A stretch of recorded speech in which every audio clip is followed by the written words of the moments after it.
Chapter 301, The Correct Way to Open the Ancient Magic Rune. Sargeras changed the subject, tossing out an even more enticing incentive. Additionally, as recognition for excellent performance, the top 30 students on the clearance leaderboard will have their dual badges upgraded to shining gold badges. He paused, then added, Gold badge holders will receive a 200 galleon scholarship from the Bronze Feather each academic year. A collective gasp rippled through the crowd. The dual badge was already a symbol of strength and honor. Now it came with a tangible 200 galleon reward. For most students, that was no small sum. Many also had a vague idea who the Bronze Feather might be, the organization that had appeared with a professor at the Quidditch World Cup. Sargeras didn't give them long to speculate. His voice rang out again. At the same time, after your badge level is raised, the number and variety of items you can access and exchange in the catalog will expand significantly.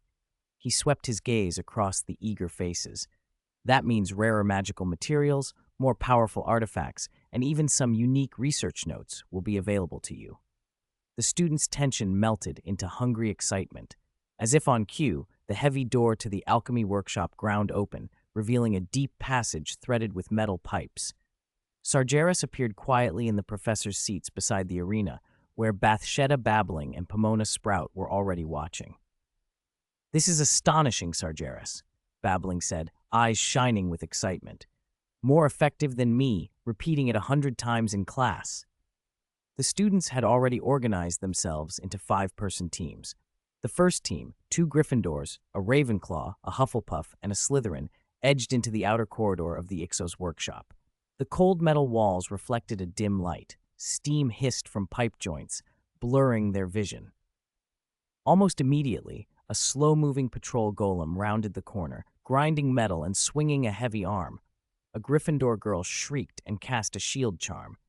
The spell sparked off the golem's casing but did nothing to stop its advance. "Attacking the front is useless," someone shouted. The Ravenclaw tried to get behind it, but the steam and the golem's clumsy, continuous turning made finding an angle difficult. From the stands, Professor Sprout tilted her head. "They seem to have completely missed your hint, Sargeras." Sargeras remained calm. Unfamiliar environments and potential threats take time to adapt to. The Hufflepuff was nearly knocked back by a swing.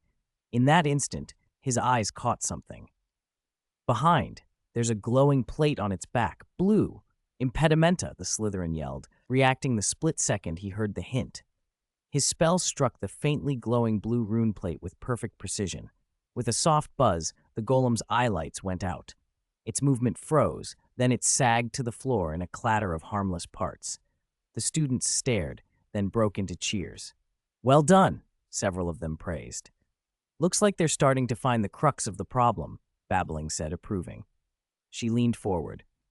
"Next, they must learn to actively look for and interpret those traces." Sargeras spoke slowly. "Professor Babbling, the sequence examples and common combinations you provided, I've integrated them into this workshop in special forms." "Special forms?" Babbling asked. "Yes." Sargeras pointed to the light screen. The second group was facing a rune sentry. Someone had tried to take it on with offensive spells, only to be overwhelmed by continuous magical missiles.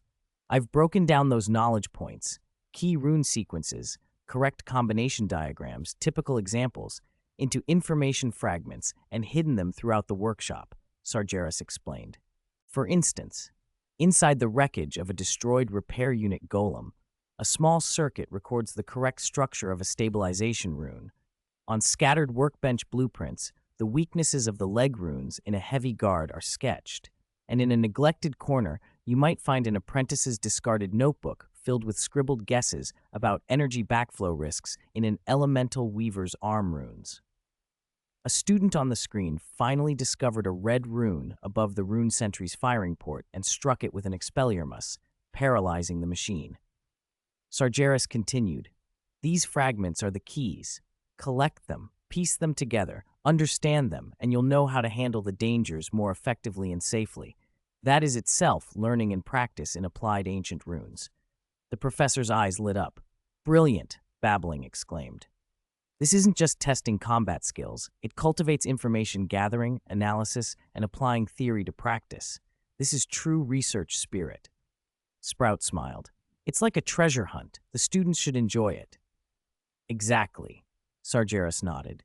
Knowledge actively discovered is remembered far more firmly than knowledge passively received. After dealing with the patrol and the rune sentry, the first team's confidence rose. Though they were exhausted, they rested briefly, then pushed open the heavy door into the golem's production workshop. The space beyond was larger and more chaotic. Cranes groaned on ceiling tracks. In the center, a pool pulsed with dangerous energy, and electric arcs leapt now and then. A tattered parchment pinned to an inspection table near the entrance caught the Ravenclaw's eye. She reached for it, and two golems of very different sizes shuddered to life. One was a heavy guard, a walking bastion, whose heavy steps made the floor tremble and whose frontal armor looked impenetrable. The other was a swift cutter, a whirling menace that screamed through the workshop, carving deadly silver arcs. "Scatter!" a Gryffindor boy shouted. The team split and moved. The heavy guard thundered past where they'd just been and smashed into a distant wall. Spells struck its armor with little effect.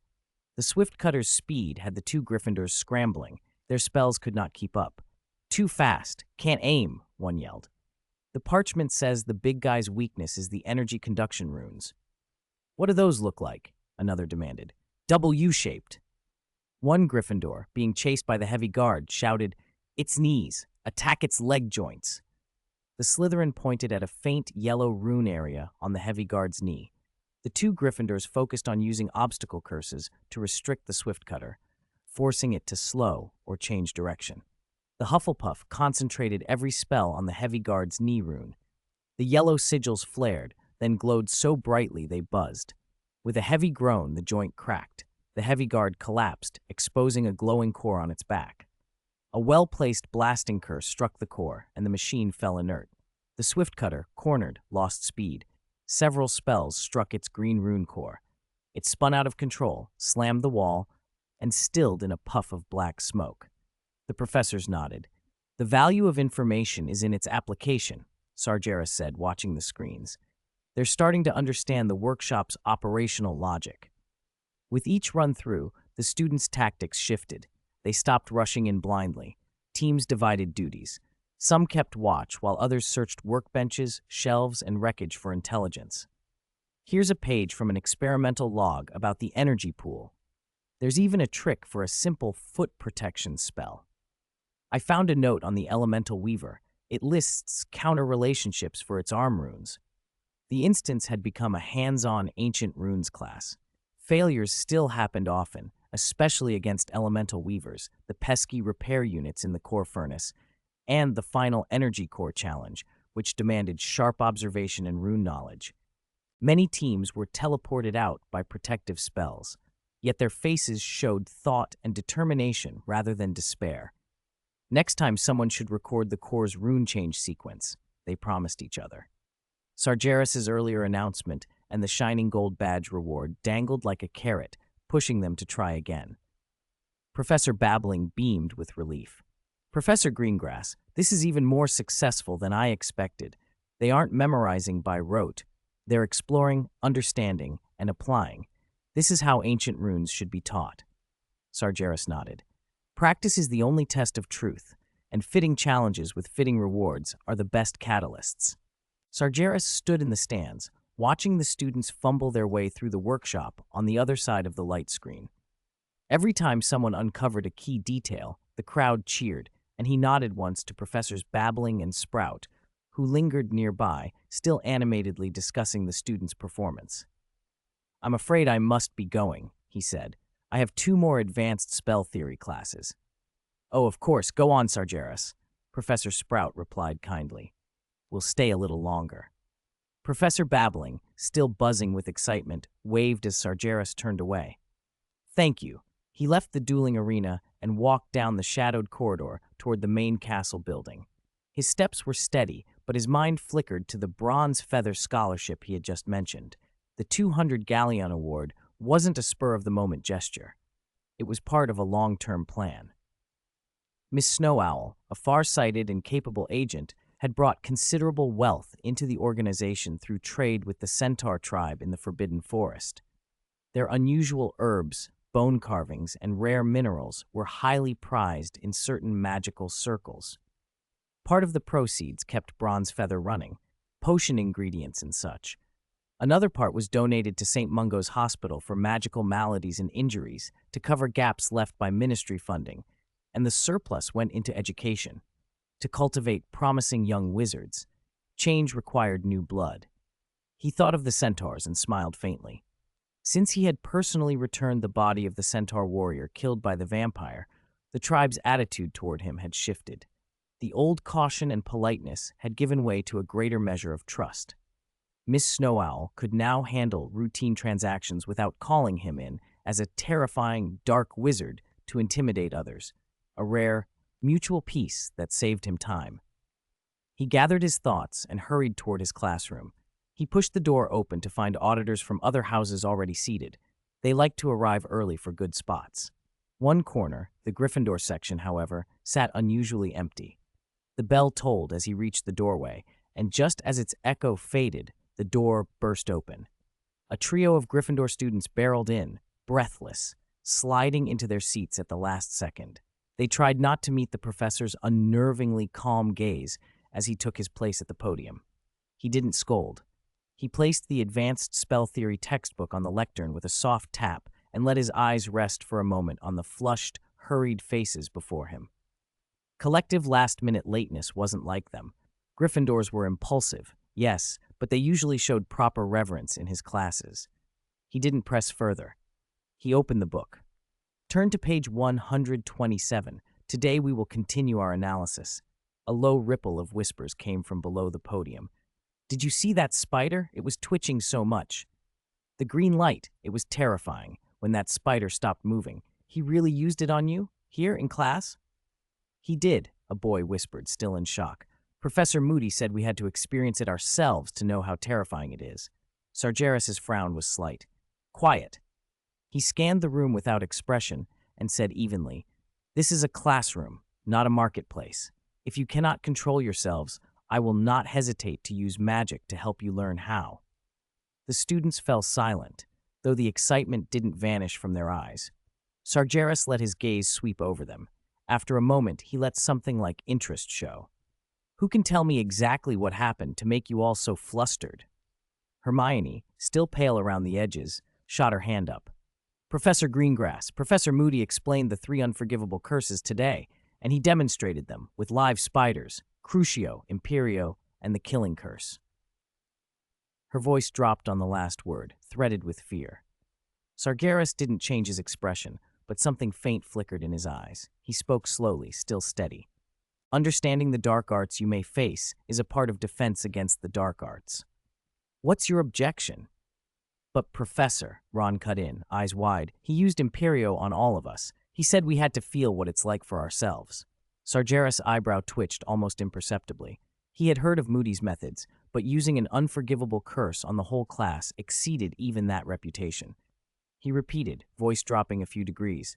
Imperio, he made you experience being under it. The students nodded, tumbling out the same strange, panicked descriptions. The sensation of will being violated, limbs moving of their own accord, a numbing helplessness. Sargeras listened in silence until they finished and the room grew still again. Then he began to pace. Very Moody-esque, he murmured, frowning. What did you take away from it? Ernie Macmillan from Hufflepuff shifted in his seat before speaking. We told him you'd already taught us about these spells last semester. Sargeras paused. And what did Professor Moody say? He said you were right, Ernie answered, a tremor of lingering fear in his voice. That ignorance is more dangerous than knowledge when it comes to the dark arts. But Ernie's tone dropped. He still insisted on demonstrating. He used Imperio on each of us, one by one. Padma's whisper confirmed it. A hush fell over the classroom. Sargeras' face was unreadable as he looked down at them, the faintest shadow crossing his features. 303. Defense against the dark arts. Every single one? That's right. Every single one. Moody replied sternly. 2 hours ago, Moody's wooden leg thumped across the dais as his good eye swept the pale, tense faces below. The air still hung heavy with the memory of the spider convulsing under the Cruciatus Curse, and with the soul-shaking silence left by the killing curse's blinding green light. Listen up. When you're facing these curses, especially the imperious, theory isn't enough. You have to feel it to learn to fight it. He took a swig from his hip flask, his gaze burning into the students. Now put away your cowardice. I told you I'll cast the curse on each of you. Don't make that face. It's safe under my control. Only by experiencing the sensation of being controlled can you learn to push it out when it comes. An uproar went up, fear and resistance plain on every face. Using an unforgivable curse on a classmate, even for instruction, pushed them past their limits. Professor. Hermione Granger's voice trembled, but she still raised her hand. Professor Greengrass already gave us a very detailed explanation last term about the theory of the 3 unforgivable curses, their history, why they're illegal, and how to resist them. Moody's normal eye narrowed, and his magical eye fixed on Hermione, the pressure of it making her flinch.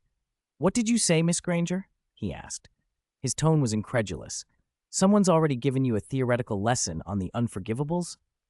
"Yes, Professor," she answered. A strange silence fell. A muscle in Moody's face twitched. His magical eye rotated a few times as if thinking quickly.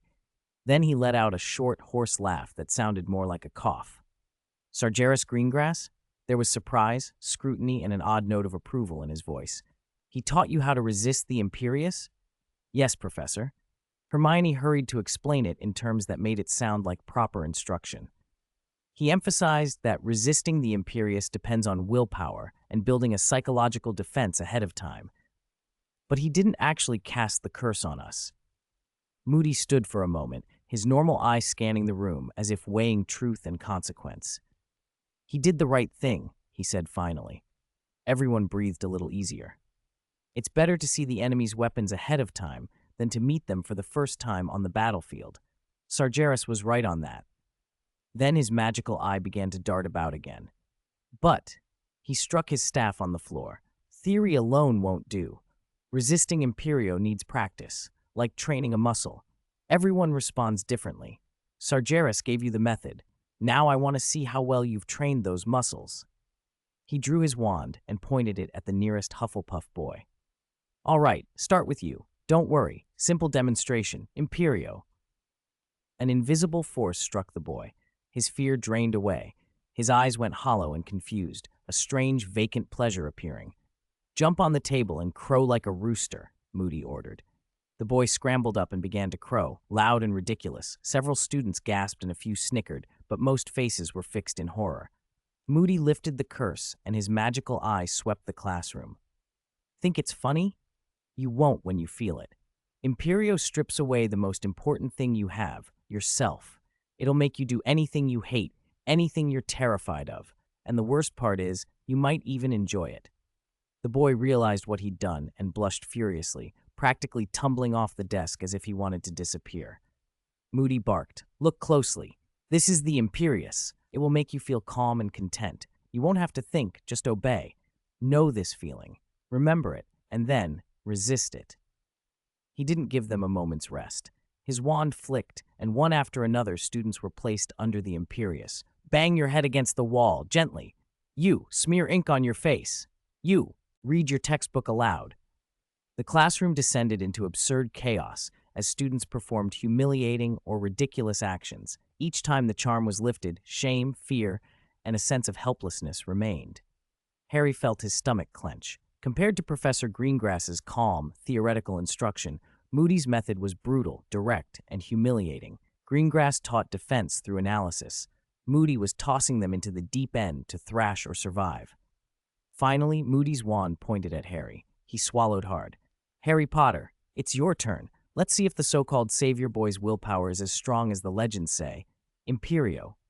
A warm, enticing feeling swept over Harry's mind. Worries, stress, fear all melted away. A tempting voice whispered, "Relax. Good. Just like this. Dance. It's easy. It's fun. Laugh. Climb up and sing." The thought tried to pull Harry's will out by the roots. No. He fought. He didn't want this. "Get out." He roared inwardly, pushing against the seductive current. His arm twitched but didn't rise. His knees bent but he didn't jump. Moody's eyes betrayed a flicker of genuine surprise and, briefly, admiration. "Good. Very good." Potter resisted. "Do you see? You can do it. Focus your will. Push it out."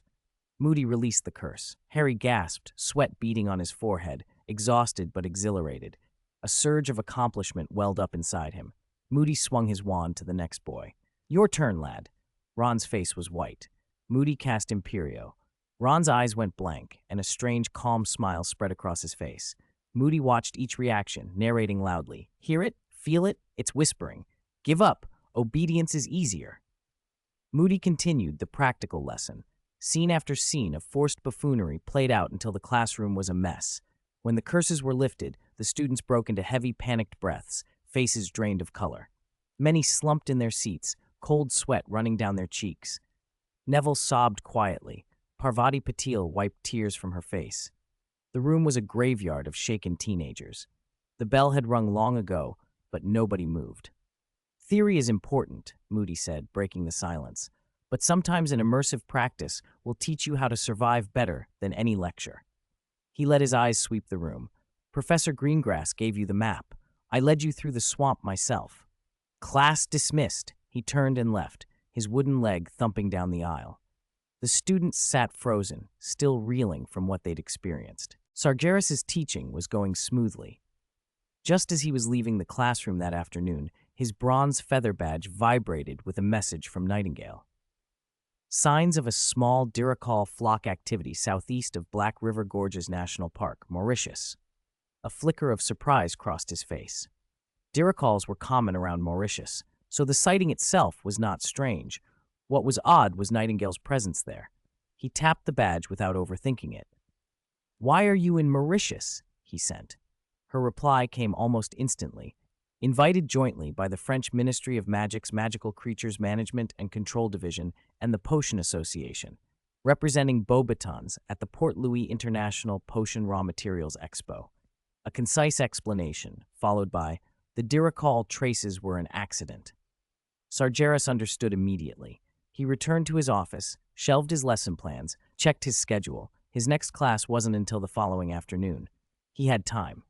A moment later, a crisp crack sounded, and he vanished from the office. In a shadowed alley in Port Louis, Mauritius, the air folded, and he materialized. The warm, humid breath of the tropics wrapped around him, carrying the heavy perfume of exotic flowers and a sharp tang of the sea, nothing like the cool, dry air of the Scottish Highlands. "It's been years," he murmured, drawing in the warm air. He tapped his wand, and his robes lightened, becoming airy and breathable to suit the muggy climate. He looked up, oriented himself, and headed toward the river away from the city center. Down in a quiet valley on the outskirts of Port Louis, the expo was tucked away behind powerful Muggle-repelling charms. A clear river wound through the site, and temporary marquees and tents lined both banks. Floating decorations and colored magical lanterns shimmered in the humid light. The International Potion Raw Materials Expo was in full swing. Nightingale stood in one of the brighter exhibition tents, a glass of sparkling wine in hand, poised beside her booth with a look of polite boredom. Stalls offered everything from common moon petal and gilly water to rarities like African sun lizard scales and Arabian tree spirit gum resin. Wizards and witches clustered at the stands, inspecting wares and haggling over quality and price. None of it interested Nightingale. Years in the Moldovan forest had shown her far stranger and rarer magical specimens, and she also had permanent access to old Elios's plant nursery, a private trove most exhibitors could only dream of. Mass-produced goods and once-traded ingredients that had lost their potency held no appeal. She lingered more as a presence than to shop, an image of cool, effortless grace that drew glances without trying. Several men had the courage to approach, some to offer conversation, some to discuss potions, some simply to compliment her, but she responded with courteous formality and a chill reserve. Her smiles were impeccable, but they never warmed into anything genuine. A polite frost undercut every exchange until most suitors retreated. Sargeras materialized on the riverbank a short distance away and made no effort to conceal himself. He scanned the crowd, ignored the stewards, and spotted Nightingale immediately. He turned to walk toward her when a cold voice cut in from behind. "I didn't think Hogwarts supplied twice for events like this." He paused, then turned. Professor Snape had emerged like a shadow, standing a few paces off, a small crystal vial of viscous liquid in one black-gloved hand. His sallow face was set in its usual unreadable expression, his dark eyes fixed on Sargeras with undisguised scrutiny. "Professor Snape," Sargeras said, arching a single eyebrow in well-measured surprise. "What an unexpected encounter." Snape snorted softly. "An uninvited presence at a potion expo from someone who has shown little interest in potions. Very unexpected." Sargeras shrugged, as if brushing off the remark. "Are you interested in tropical ingredients yourself?" "Not particularly." Snape's voice was low and controlled. "However, Hogwarts potion stores do need restocking." He very deliberately pinned Sargeras with a glare, especially after several items, African tree snake skin, lacewing flies, and a number of other reagents, went missing. Sargeras blinked, feigning innocence. Missing could be some wayward student. "I doubt any student would have the nerve to steal from my store's pocket." Snape interrupted dryly. Sargeras gave a non-committal nod and tried to steer the conversation elsewhere. Snape did not let him. "So Sargeras," he said slowly, his voice dropping, "you travel far from your castle and your extracurricular activities, and you happen to show up at a potion materials expo thousands of miles away. Forgive me if that invites certain associations." He leaned in, lowering his voice to a conspiratorial whisper that carried no warmth. "Plotting something for your little group?" A few nearby attendees had begun to notice the exchange between the two very different Hogwarts staff members. Curious glances drifted that way as the tension between them tightened. When Professor Snape pressed him, Sargeras's mouth tilted into a faint, sarcastic smile. Rather than dodge the question, he answered clearly, calmly, with a hint of teasing. "Same as always, Professor Snape." He met Snape's dark eyes without flinching. "Just thinking about how to rule the world more efficiently. One must always plan ahead." A muscle in Snape's cheek twitched. He recognized the line, an echo of their conversation in the restricted section of the library, and read it as an open provocation. "As arrogant as ever," he ground out. "I hope your ruling doesn't include turning every Hogwarts student into a mini-you." "An evil Dark Lord?" Sargeras interjected, mockingly injured but composed. "Don't worry, Professor. Not everyone's a genius like me." Snape's lips curled downward. "A genius?" he sneered. "I've seen too many fools who fancy themselves geniuses. Most of them end up in St. Mungo's or in an Azkaban cell." Sargeras nodded, as if accepting a sincere blessing. "Thank you for your concern, Professor. If I do end up in either of those places, I'll be sure to send you a postcard." He glanced over Snape's shoulder toward Nightingale, who stood in the crowd watching the exchange with an amused expression. "If there are no further accusations, excuse me for a moment." He bowed slightly. "I have some important business to attend to, must keep improving my governance."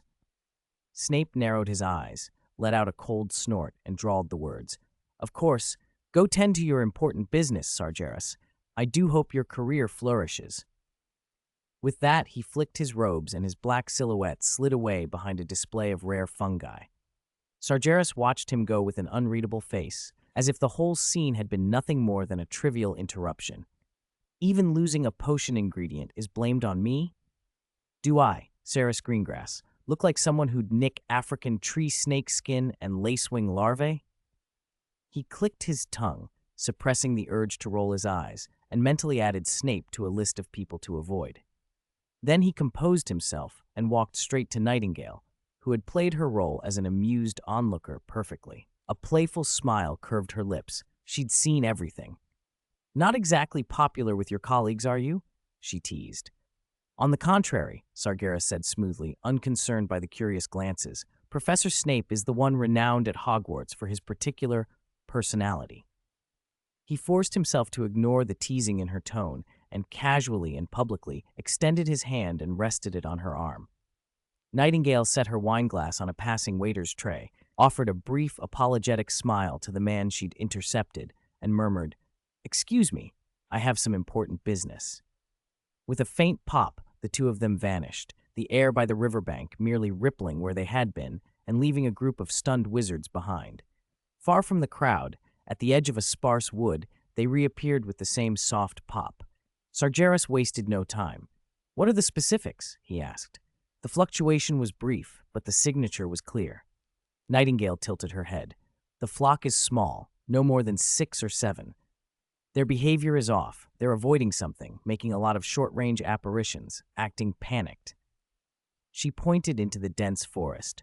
I set out some of their preferred insects in a wet valley 3 miles from here and enchanted the area with a calming lure. High probability that's their temporary refuge. Sargeras nodded. Diracals with innate teleportation have almost no natural predators.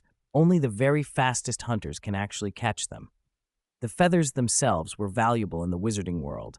High-grade quills and remembrals had once caused a hunting craze, so poachers were the exception. They reached the wetland, hot and humid, tangled tropical plants, ground thick with humus and puddles, the air sweet with the earthy tang of decay. Nightingale indicated a small clearing through the giant leaves. In the light gap, a cluster of fluffy, plump blue-gray birds hopped awkwardly, soft cooing sounds drifting from them. Their round eyes darted warily, their long beaks nipped at glowing moss and small insects. 6 diracals, 2 adults and 4 youngsters, huddled together. "There," Nightingale whispered. Sargeras allowed a small, satisfied flash across his eyes and drew his wand. He intended to cast a spatial anchoring charm to stop the little birds from teleporting away all at once. He only needed a few feathers for experiments, no killing required. Nightingale stood sentinel, watching the surrounding undergrowth for signs of disturbance. Before Sargeras could finish the first incantation, something streaked out of the trees, a black shadow so fast it was almost a rending in the air, a streak of darkness that struck at a lagging youngster. The speed compressed the air with a sharp, metallic shriek. The diracal flock scattered in panic, terrified cooing rising in a frantic chorus. Then, as claws were about to close, pop, pop, pop! A cluster of soft, faint popping noises, almost like bubbles, rippled through the clearing. All 6 diracals vanished in a series of spasmodic, erratic apparitions, dispersing themselves into thin air. The black shadow landed gracefully in the clearing and resolved into a large, sleek cat. Its muscles bunched and relaxed with predatory fluidity. Its fur was marked with dusky black leopard spots. Most disquieting were its eyes, huge, glassy, and slowly swirling like twin vortices. A cat leopard. It had clearly been tracking the flock and seemed perfectly unsurprised by their sudden disappearance, merely flicking its tail as if the chase had been routine. Its broad gaze snapped to the 2 uninvited humans, Sargeras and Nightingale. Sargeras's spatial anchor had been a beat too late. The charm encompassed nothing but empty air. His face darkened at the loss. His chance at a few feathers, his experiment, had been snatched away by a cat leopard. "Its eyes," Nightingale said, stepping closer. He didn't need the reminder. Looking into those eyes could mean hypnosis, or worse, a fracture of the mind itself. The cat leopard's eyes swirled like tiny storms, the magic in them almost tangible. Even without looking directly at it, Sargeras felt a faint vertigo. The leopard's hind muscles coiled, and in the next instant it launched itself at them with a speed that would have outpaced most wizards' full spellcasts. Sargeras reacted faster. He didn't try to shout an incantation. He just pointed his wand at an ancient tree clothed in vines beside him. The tree seemed injected with wild vitality. The bark creaked like grinding teeth, and thick aerial roots and low-hanging vines animated, twisting and bulking into tough, wood-grain tentacles that lunged for the cat leopard midair. The cat leopard's reflexes were terrifying.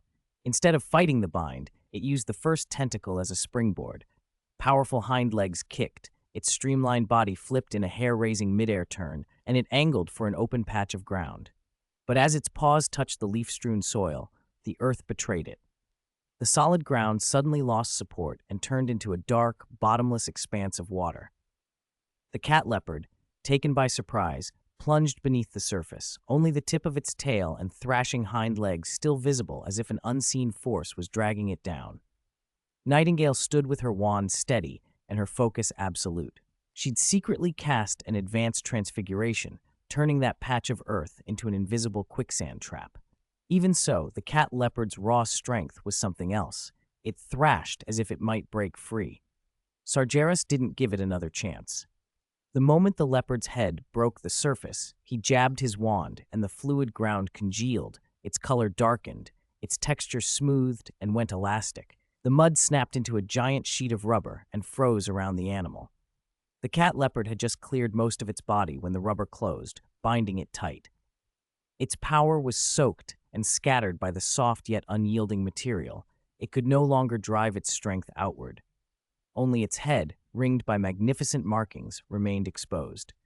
Its huge eyes glittered with fury and shock as it emitted low, threatening growls at the two wizards who had subdued it.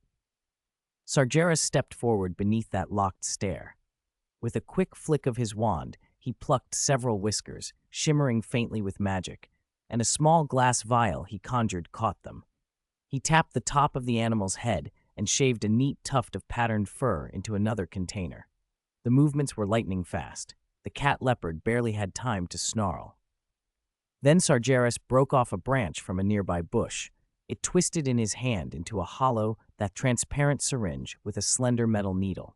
He plunged it into a blood vessel and drew a full tube of dark red blood. After stowing the samples neatly, he looked at Nightingale. "Do you need anything else?" Nightingale's eyes swept the bound beast. She shook her head. "No, it's better off left in the forest than on my workbench." He nodded, and on impulse, or calculation, pointed his wand at the ground beneath the cat leopard again. The rubber reverted to water. The animal choked a few times, dog-paddled for shore, and once it reached land, it bolted into the undergrowth. Sargeras turned his attention back to the trail where the Diricol had vanished earlier. He raised his wand and began tracing the faint, residual currents in the air.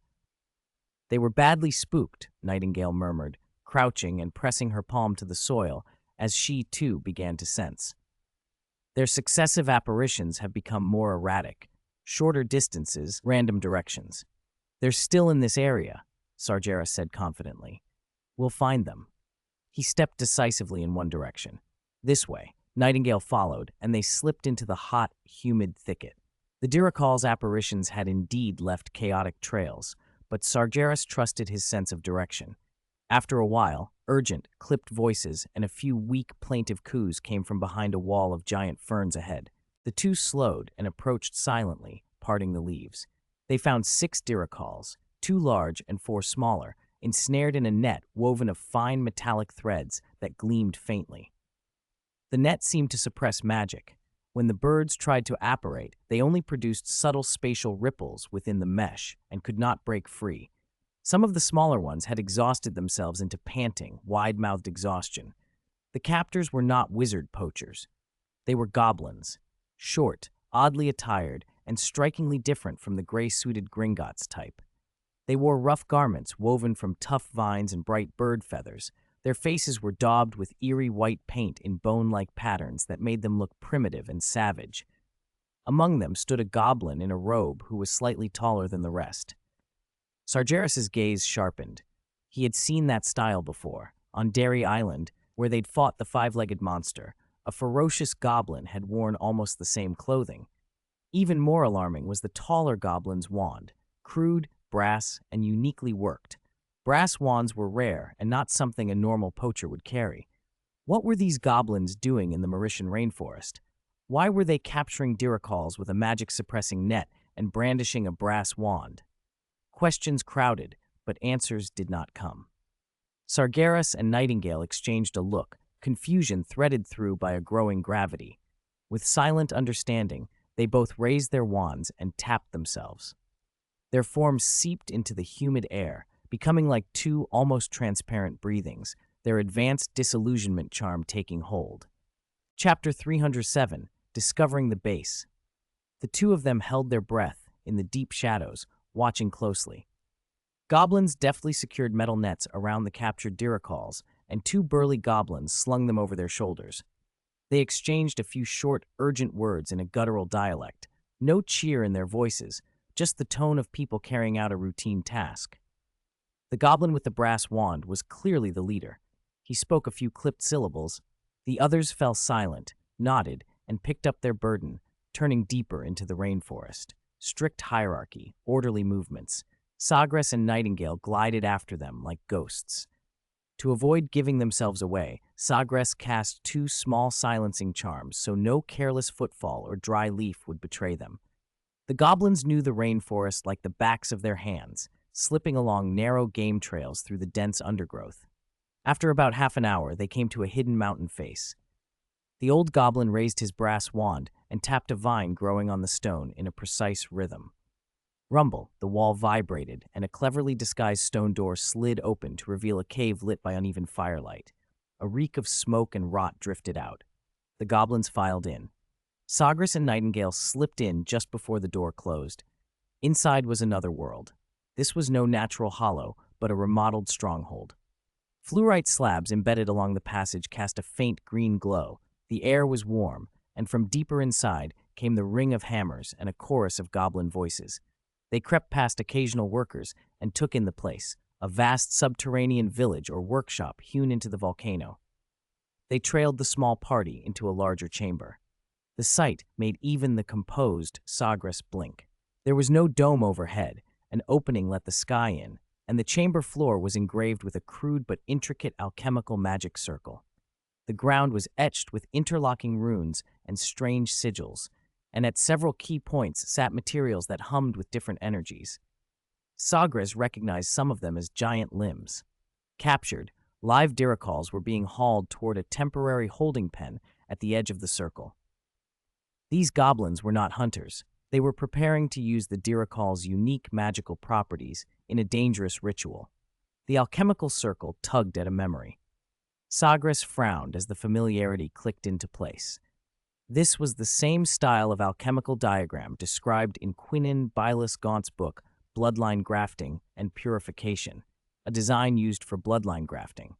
Retreating into the passage network, the two slipped away from the bloody, fetid cavern and began to map the stronghold through Sagres' sharp, assessing gaze. The whole chamber had the shape of a giant bowl. Traces of old lava flows still streaked the walls. It was almost certainly a long, dormant volcano. By eyeing comings and goings, Sagres estimated about 30 goblins worked here. Most wore crude garments of vines and feathers and performed basic labor, carrying, grinding, preparing materials. Only 3 wore robes and carried brass wands. These were clearly the ruling caste, occasionally barking orders at the others. Something about it all set his teeth on edge. The goblin's behavior, the blood-stained circle, the very layout of the stronghold, there was an unsettling, deliberate pattern here. He needed answers. He signaled Nightingale to stay alert and slipped closer to a lone goblin who was painstakingly polishing a piece of black stone. When the goblin was completely unaware, Sagres struck, a precise, silent stupefy to drop the creature, then a levitation charm to haul it into a nearby pile of sundries. He didn't waste a moment. Pressing his wand to the unconscious goblin's temple, he probed with legitimacy. At first, the mind was a muddle of primitive impressions: rainforest life, following orders, preparation for rituals, a vague hunger for power. Ordinary, given the place. But Sagres' instincts picked up something off. The texture of the memories wasn't uniform. Some fragments ended too smoothly, as if buffed over. He switched to a more complex spell, a memory reconstruction charm akin to reading the ink beneath erased writing. He projected the goblin's memories onto the rough stone of the crevice and watched them unfold. The tampering showed itself. The modification was sophisticated, almost seamless, but it could not hide from Sagres. Beneath the false layers, he began to see different scenes. This goblin had not been born here. 4 years ago, like many others, it had been gathered and relocated by masked leaders from its original home and brought to this secluded volcanic stronghold. The goblin's mind held a clear image of the marble halls of Gringotts Wizarding Bank. Ever since arriving here, they had never been allowed to leave. Into their lives, the modifiers had implanted a new narrative. That they were a spark in this land, able to steal and fuse the abilities of magical creatures through special rituals to grow powerful. The implanted memories taught them to crave strength above all. Buried deepest, stamped like a brand, was something darker, a repeated, reinforced hatred. The face and name singled out by that hatred left no doubt: Sagres Greengrass. Sagres lowered his wand slowly, a cold light in his eyes. He eased the unconscious goblin back into the heap of junk. Nightingale's brow was knitted, puzzlement on her face. "You don't know them," she began. "We don't," Sagres said quietly. They sat in the crevice for a moment, the only sound the distant clang of hammers. He organized his thoughts aloud in the hush. "They're being kept here. Their memories have been deeply altered. They were taken from all over, some even from Gringotts. A few goblins were installed here for years to build this place, to brainwash others, and to teach them how to perform dangerous bloodline grafting experiments. He let the words hang, then added, his voice threaded with steel. And their ultimate goal seems to be to make them hate me and to have them grow strong enough to oppose me. 308. The Mysterious Goblin Leader. Sagres Greengrass's cold gaze traveled over the unconscious goblin on the ground. These creatures, utterly brainwashed and reduced to blind obedience, had become dangerous tools. It was almost irreversible, and Sagres had no intention of saving them. He raised his wand casually. A faint flash of light shimmered at its tip, and a silent spell ended the goblin's life. There was no pain and no alarm raised among the others. But questions kept crowding his mind. Who exactly were the three goblins leading them? What grudge did they hold against him? Where had those convincing yet false bloodline grafting techniques come from? Was there a deeper mastermind behind all this? Ordinary goblins could not answer those questions, so Sagres turned his attention to the three higher-ranking targets. He gave Nightingale a look, and like ghosts, the two slipped from their hiding place and moved silently along the passage toward the stone caves where the three leader goblins lodged. They picked a door at random. The entrance was simple, a heavy stone door and little else. Sagres tapped his wand lightly. A silent counterspell dissolved the enchantment on the lock. The stone door eased open a crack, and they slipped inside, closing it softly behind them. The cave interior was more elaborate than they'd expected. Veins of glowing fluorite were set into the walls, and supply crates, clearly from the outside world, were stacked in a corner. A goblin, not the tall one they'd seen earlier, sat hunched at a rough stone table, reading a thick book by the fluorite's light.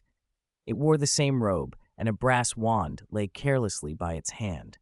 Perhaps it was the subtle change in air when the door opened, or some instinct. The goblin's ear twitched, and it frowned. It muttered something in its harsh tongue and rose to check the latch. It stuck its head out, glanced left and right down the empty passage, muttered again about a faulty latch, then closed the door tightly. As it turned back toward the table, its movements froze. Its pupils slammed shut in shock. Two tall figures, as if emerging from the shadows, stood silently in the center of the cave, looking down at it. The stern-faced wizard among them, his face was all too familiar. That face had been shown to them day after day in their teachings, the embodiment of the hatred drilled into them, the final goal whispered at the heart of every bloodline ritual, Sagres Greengrass. The living symbol of the enemy they had been told to devote themselves to battling was suddenly, impossibly, standing in their most private refuge.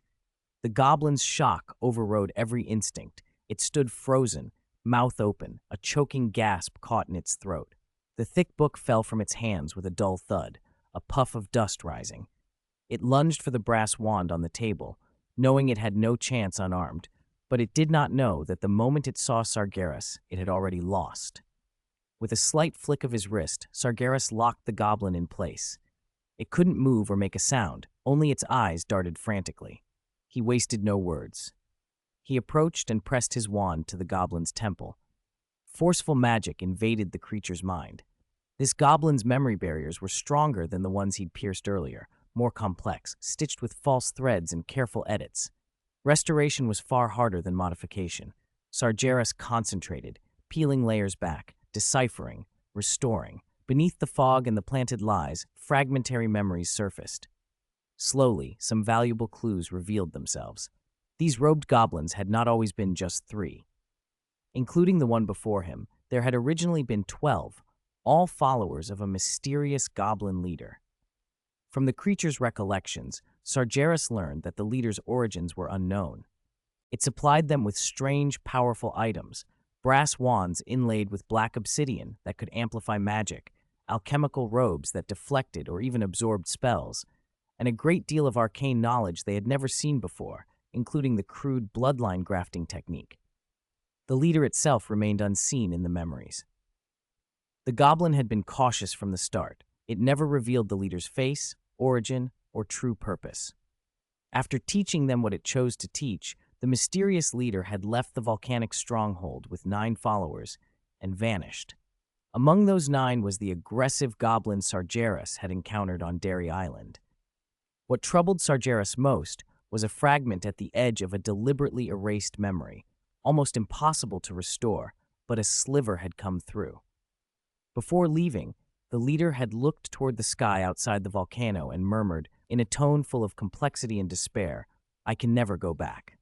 The sentence had no context, no beginning or end, but it carried weight. Desperation, exile, some irrevocable break. Sargeras withdrew his wand, thoughts churning. The answers he'd found only raised more troubling questions. A potent clandestine goblin force wielding unknown techniques and open hostility toward him. A leader who might be stranded and unable to return. A dispersed network conducting dangerous experiments and nurturing hatred. This was far worse than he had feared. Nightingale watched his expression and asked softly, "Still no clues?" Sargeras's gaze dropped to the goblin on the floor, hollow-eyed after its memories had been rifled. He shook his head slowly. "Feels like a big problem." He finished the goblin off with a casual motion, then asked, "Let's go check the memories of the other 2. Sagres Greengrass. Sargeras and Nightingale left the first leader's cave and headed straight for the second. Its entrance was more heavily guarded. There was not only a heavy stone door, but also a tripwire woven from some magical, glowing vine. That was no obstacle for Sargeras. He tapped his wand lightly and sent a string of faint counterspells and a confundo charm. The glow in the vines dimmed as if they'd been put to sleep.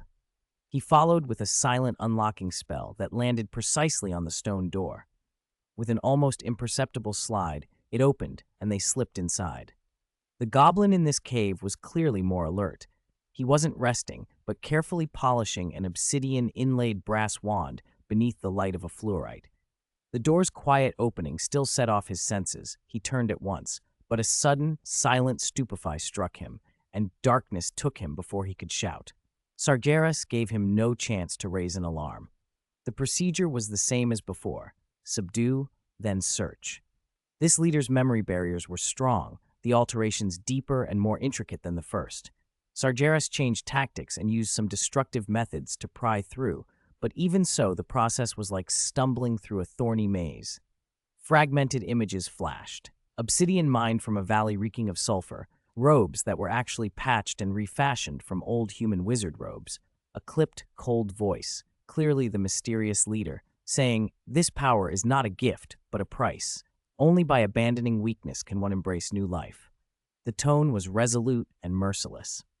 For a brief instant, Sargeras also saw the 9 goblins splitting into 3 groups, sent in different directions. He still had no direct answer to the leader's identity, but the pieces were useful. After dealing with the second target, they moved on to the last leader, the tall goblin with the wand they'd glimpsed in the rainforest. This cave's defenses were lax. Perhaps the outpost's concealment had bred overconfidence. There were almost no warning enchantments, so they got in unusually smoothly. The elder goblin slept with his brass wand beside his pillow. Sargeras's stupefy sank him into an even deeper sleep, and the wand touched his temple. This time, probing his memories felt entirely different. The elder's inner world was weathered and chaotic, a mist of shifting recollections and haunted after images. His personality had clearly been reshaped by severe alterations, but some instinctive, deeply buried emotions had left a stronger imprint by virtue of being buried so far. Images came through, chaos and fear during early migrations, the moment the mysterious leader revealed immense power and inspired awe and submission, endless, brutal pain from failed bloodline grafting and purification rituals. After stripping away layers of implanted hatred, Sargeras at last caught a brief, almost erased scene. At the founding of the volcano outpost, under night sky, the hooded leader stood alone on the crater's edge and murmured, "I must find a way to kill him, even if the consequences are terrible. It won't be worse than before. Since he can use it, then I can too." Before the next thought finished, the leader seemed to sense a distant gaze, tightened his hood, and all emotion vanished as he reverted to that cold, inscrutable posture. The image ended abruptly, as if cut off by an external force. Sargeras withdrew his wand and frowned. He stood in silence for a long moment, sorting the fragments. "The him must be referring to me," he said under his breath. "But what did I use that he could also use?" The bloodline grafting and purification? Or something else? Nightingale watched his face as it grew more solemn, saying nothing. When he finally looked down at the unconscious goblin, his expression was no longer questioning, but calm, bottomless. He raised his wand again. "Any clues?" Nightingale asked softly once he'd finished. "Just guesses," Sargeras replied in a low voice. "Implausible ones, maybe, but not impossible." He picked up a thick, unbound book from the stone table and flipped through it. Its content resembled the bloodline grafting and purification texts, but it was a handwritten copy full of errors. Many diagrams were crude and distorted. "Like the stuff we found on Derry Island, these leader-level goblins have all undergone some degree of grafting and purification," he said. He pointed to the larger corpse on the floor. "This one bears a trace of giant blood. The size change isn't striking yet, but its resistance to magic is already far beyond a typical wizard." "You still don't have any clue about where they came from?" Nightingale asked directly. "As I said, guesses," Sargeras answered. "What kind of guesses? It might sound absurd." Nightingale's eyes sharpened. She read what he hadn't said and voiced the wild thought that had formed. "You think they didn't originally belong to this world?" Sargeras shook his head slowly. "Not this world. This time." He spoke without expression. "That leader very likely came here through a time-turner from another timeline." He flipped through the book once more and then tossed it back onto the table. "Let's find a few more goblins. Maybe we can piece together something else." They moved again through the labyrinth of caverns, methodically searching for anything valuable or dangerous. In the leader's cave and nearby workshop spaces, they turned up many items: crude manuscripts on distorted bloodline rituals, vials and rare components that hummed with different magical signatures, mostly consumables for those hazardous rites. Sargeras collected the useful items, but no further mines yielded anything worthwhile. They returned to the cave carved with the bloody magic circle. 6 Diricol were caged at the circle's rim, making faint, frightened cooing sounds.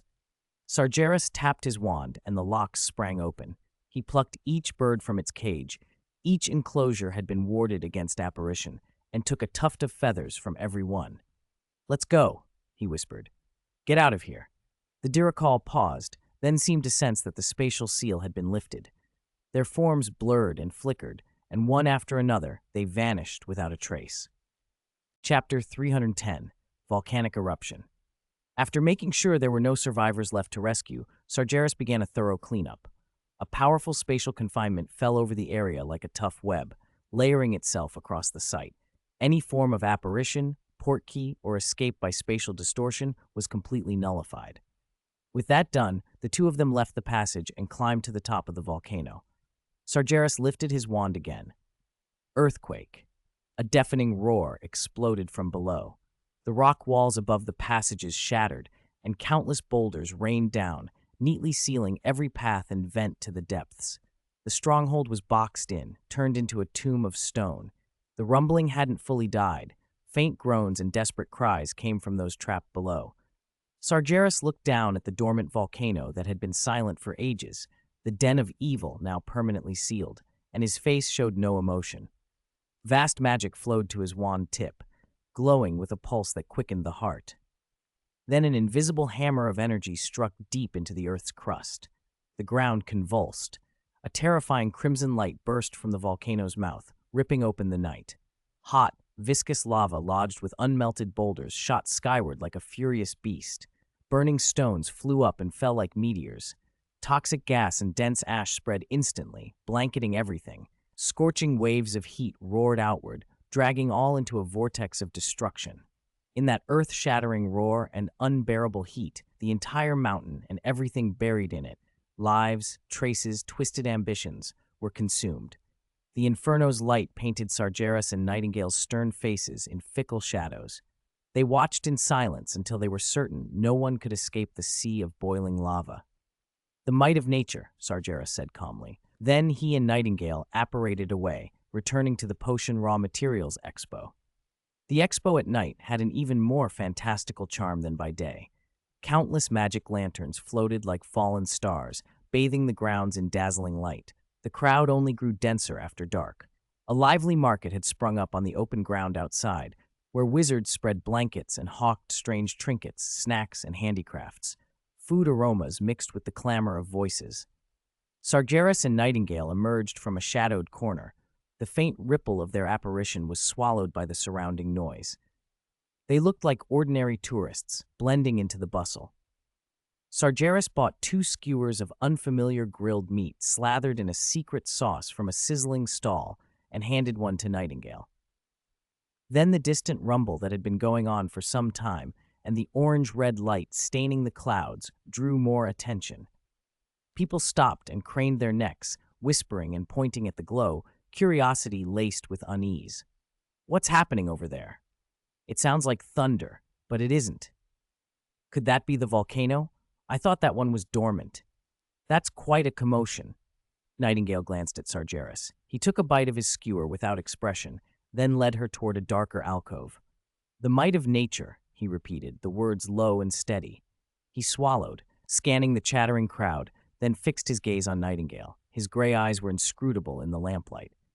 "If my guess is correct," he began, his voice almost swallowed by the distant rumble and nearby noise, "I have too many questions. First, cost and paradox. Wantonly altering time, especially trying to remove a key figure, brings almost catastrophic consequences. History of magic is full of cases where bloodlines were wiped out or regional magic became unbalanced. Why isn't he afraid? Unless..." He paused and set his skewer aside.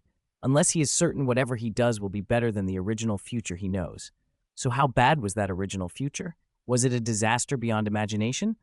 Or could my very existence cause some even worse consequence later on?" Nightingale listened, a flicker in her eyes. "Second, timing. Why now, when I'm at full strength? I wasn't invulnerable as a child in the Greengrass Manor. Choosing to act only when my power has matured makes the risk and difficulty far greater. That's illogical, unless he couldn't pick an earlier time.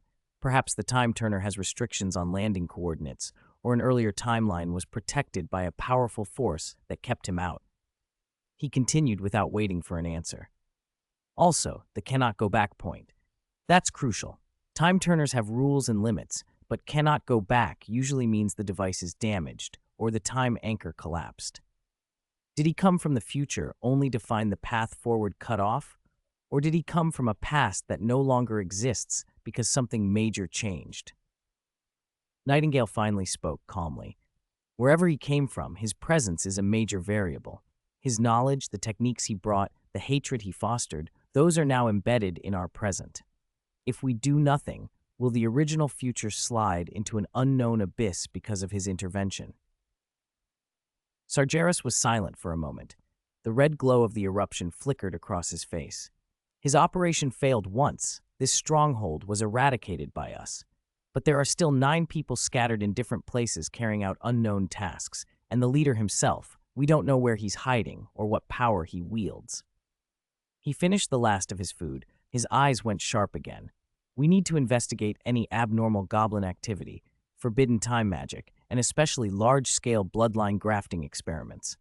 Gringotts, the Department of Mysteries, and certain wizards' private affairs may hold the answers." His voice went cold. "I need to know who he is, where he came from, and what that future looks like, the one he was desperate enough to disrupt time to prevent." Nightingale thought for a moment, then finally asked, puzzled, "If, as you say, he really comes from the future, then I can understand everything he does. But if he comes from the past, what does any of it mean? The past is already set. It's history. History can't be changed." Her question struck a new chord in Sargeras's mind, a question every transmigrator hated having to confront, now honed to a razor's edge. In his original world, in the story of Harry Potter, was there ever a Sagres? No, a Sagres Greengrass? Maybe a throwaway mention in some obscure corner, but certainly not a central figure standing at the pinnacle of the magical world, hunting Lord Voldemort, dismantling goblin strongholds, clashing with an enemy out of time. If he didn't exist in the original tale, then wasn't his arrival itself the largest alteration to the supposed timeline? The thought made him feel unmoored. Was this world a faithful branch of the story he remembered, or had his intrusion warped it into something subtly different? If he hadn't belonged to the original plot, then everything he'd done up to now might already have driven the future into an unknown direction. Could that future be the catastrophe the mysterious goblin leader was trying to escape by reversing time? If I had never existed, he mused. Then other possibilities rushed in. Maybe, without him, the goblins would have been less aggressive, never mastered those twisted bloodline magics, never nurtured such an intense hatred for him. Had some of his future actions provoked them, forcing them to adopt extreme measures? Could his choices have spawned the very leader desperate enough to travel back through time? He had never set out to exterminate the goblins. His goals had always been magic and knowledge, not senseless slaughter. So what had actually shifted the future? An irreconcilable conflict? A war the goblins began? A misunderstanding? Or an inevitable clash of interests? Or, a more chilling possibility, perhaps his actions weren't a deviation at all, but part of the original story. Perhaps in the fuller tapestry of that universe, there were always abnormal goblin activities, a powerful foe returning through a rift, and a wizard named Sagres Greengrass secretly handling those crises. Events omitted from the surface narrative Harry Potter knew. In that case, everything Sagres had done would not be a change, but a maintenance of an unseen, predetermined timeline. If so, did the goblin leader's warning, "There's no going back," mean that Sagres' intervention now would itself collapse the opponent's future? 1,000 possible timelines tangled and split in his mind. Every hypothesis birthed more branches, every answer shelved more questions. He had no clear solution. Whatever the truth, he had to keep moving. The enemy from time was clearly desperate enough to believe any consequence would be better than the one they feared. That desperation itself was the clearest indicator of danger. The only small advantage he had was that the opponent hadn't been able to strike during his childhood. No matter what the original plot looked like, he told himself, forcing order on his thoughts, at least the present plot is under my control. The future that leader dreads may be the direct result of his actions at this moment. He looked at Nightingale. Calm returned to his face. He stopped obsessing over whether he was a variable and set his mind to becoming a constant. His fingertips tapped the rough wooden pillar beside him as the fair's clamor faded and his thoughts surged. Nightingale stood quietly by, an unintrusive sentinel. If he really comes from the future, Sagres said softly, mostly to himself, his greatest weapon isn't crude bloodline magic or alchemical trinkets. It's information. He knows what I don't. He knows my future choices, the limits of my power, who I'll trust, what I'll overlook. He might even know I'll be in a particular place at a particular time. The idea slithered coldly down his spine. An enemy who knows your future moves is nearly unbeatable. With that knowledge, they could contrive traps you have no concept of. He could plant a magical heirloom I'm destined to seek and surround it with curses keyed to my specific habits. Or he could strike at a precise moment of unavoidable weakness in my future. More frightening still was psychological warfare. He could contact the people I'll trust, lie to them, manipulate them, turn them into unwitting instruments against me, and before any of it happens, I'd have no way to tell. How do you defend against a trap set for decisions you haven't yet made? A thought he wouldn't voice struck him. Had some of this already happened? The stallholders' laughter, curious visitors, and the wizards keeping the peace blurred into a tableau that could mask lethal intent. His mind wandered through the network of relationships he'd already built. Had deadly seeds been sown there, patient and waiting? Could someone he trusted be carrying instructions from the future, waiting for the fatal cue? Who, then, could be trusted? Harry Potter naturally counted as one. The essence of a savior is hard to fake. Everyone else, even the silent Nightingale at his side, earned a cold question mark in his mind. An absurd thought slipped in. If Harry's righteousness depends on readers' perspective from another world, what was Sagres' role in this real magic world? He reevaluated his own recent actions, tracking and infiltration, legilimency, merciless executions, triggering a volcano to destroy a stronghold. Those methods weren't fundamentally different from those he labeled villainous. Only the target had been judged worthy in that moment. If I am the villain, the idea spread through him like ink in water. Then another terrifying possibility. Perhaps the goblin leader's time reversal carried some legitimacy. Maybe he was trying to kill Sargeras to avert an apocalypse. Sargeras would someday cause a darkness worse than Voldemort. He let his imagination build horrifying scenarios. In the original timeline, without his interference, Harry defeats Voldemort and the magical world finds peace. His arrival, his knowledge, ambition, or simply his existence, became a boulder thrown into the stream of fate, creating destructive ripples. Perhaps at some future point, pursuing greater power or some extreme ideal, he would commit atrocities more terrible than Voldemort, a future the goblin leader could not bear. Power is not a gift, it's a price, the leader's words echoed. Was this the rationale of a villain Sargeras might become? Did it couldn't be worse than before mean that the future Sargeras was chained to was true, irretrievable horror? A thin crack opened in his icy heart, then froze over. Now was not the time for paralyzing doubt. Regardless of whatever he might become, there was only one thing he could do: uncover the truth. Good and evil are just labels, he told himself coldly. Even if I become a villain in some sense someday, it must be by my own will and choice, not by stumbling blindly toward an ending predetermined by an avenger from the future. The distant red glow faded, and the roar dwindled, as if the destruction had been no more than a brief, violent interlude in the night. The crowd at the expo gradually lost interest and slipped back into the evening's revelry. Even Sargeras's tightly furrowed brow eased a little. Perhaps our understanding of time is too shallow, he said at last, after a moment's thought. Perhaps it's not a single line, but a vast whole. In that whole, the past, present, and future might all exist at once. Nightingale, Madame Nixia shifted her gaze. The idea was clearly beyond most wizards' comprehension. She did not interrupt, only listened. If past, present, and future coexist, then ordering loses its straightforwardness. What is past to us could be the future someone else is able to arrange. Then we still have no chance of winning? Nightingale asked, puzzled. On the contrary. Sargeras shook his head, and his voice grew steady. His omniscience depends on a fixed timeline. By returning to the present, he's already disturbed that flow. The future he knows ages and distorts by the minute because of his own actions. So his greatest advantage is becoming his greatest weakness, relying on stale information. Yes. Sargeras's thoughts raced. The traps he set are based on a predetermined script. He wasn't originally part of that script, but now he is.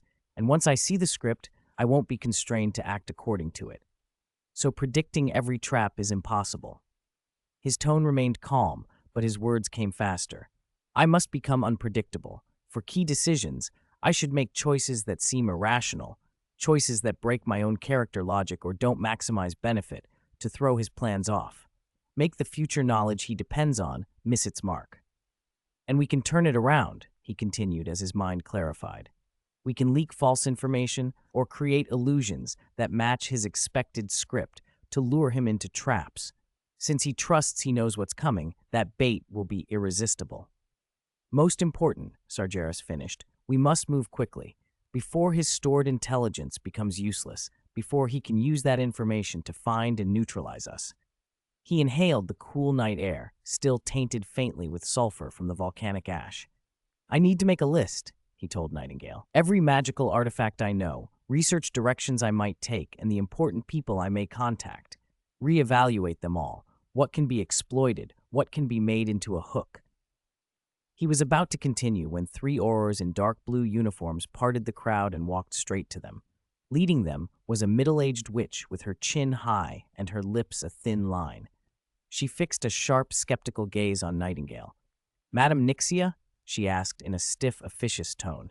The witch introduced herself. I am Elisa Ferguson, captain of the Special Operations Team of the Auror Office of the French Ministry of Magic. Regarding the abnormal volcanic eruption on the outskirts tonight, we have some questions that require your cooperation. Please come with us. Her words sounded polite, but carried an unmistakable command. Because Mauritius's magical affairs fall under the French Ministry of Magic, by historical ties and its population, the French aurors acted with a colonial arrogance. Sargeras stepped in, raising a hand to stop Nightingale from answering, and turned to the aurors. The volcanic eruption was a natural phenomenon, Captain Ferguson. It has nothing to do with Valus. Ferguson's gaze flickered toward Sargeras with a faint wariness, but her tone stayed firm. Mr. Greengrass, we respect your reputation as a distinguished British wizard. However, this occurred within the jurisdiction of the French Ministry of Magic, and we have the right to investigate anomalies. Especially, she fixed Nightingale with a pointed look, especially anomalies involving members of the Bronze Feather. She emphasized, Bronze Feather, and a few sharp-eared wizards nearby turned their heads. We note that Madame Nixia is associated with that organization. As you know, 2 years ago, our ministry publicly announced the execution of all core members of the Bronze Feather. Yet in August, the Bronze Feather resurfaced and openly attended the Quidditch World Cup. After a disaster of this scale tonight, and with a member of the Bronze Feather at the scene, it's hard not to draw unpleasant inferences. Sargeras understood the line of reasoning immediately. The French ministry's supposed annihilation had been more show than substance, some scapegoats arrested, then the matter hushed. But someone had been stoking the story, embarrassing the ministry and undermining its credibility. Now they were eager to find a scapegoat, and Nightingale, present and linked to the old case, was a convenient target. A cold light flickered in Sargeras's gray eyes, but he kept his composure. Captain Ferguson, your imagination is vivid, but you lack evidence. Miss Veilis has been with me all evening. The eruption is unrelated to her. If you insist on investigating, I will communicate directly with your head of the Department of Magical Law Enforcement. I'm sure he would be pleased to clear up any misunderstandings.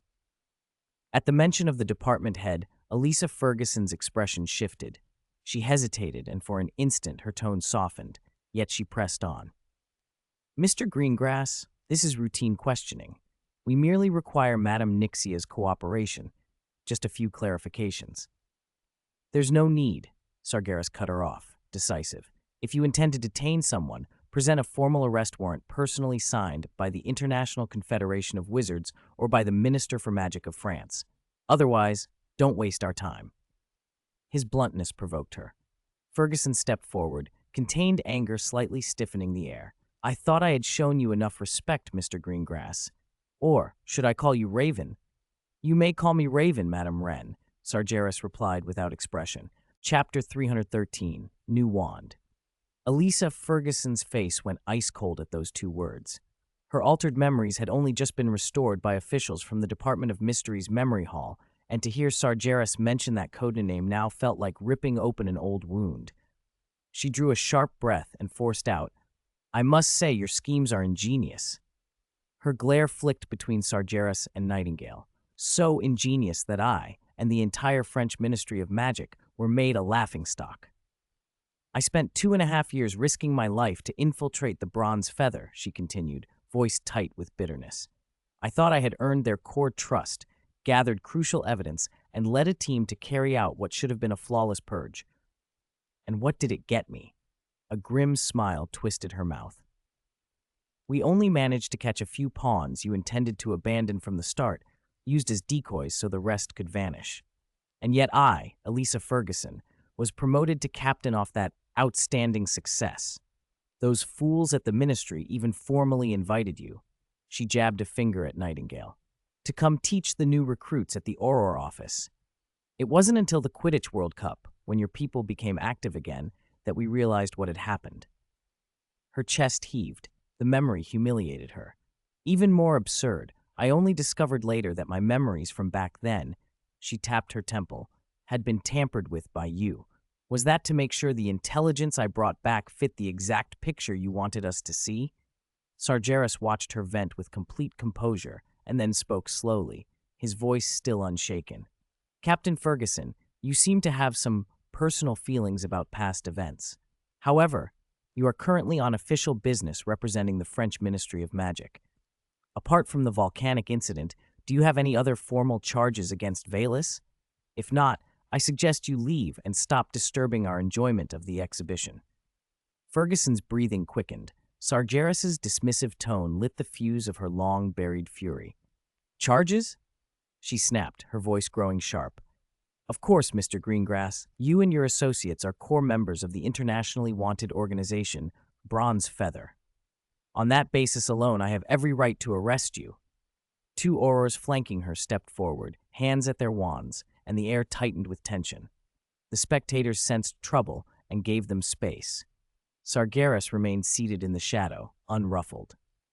Internationally wanted? He repeated the words softly, a hint of mockery in his tone.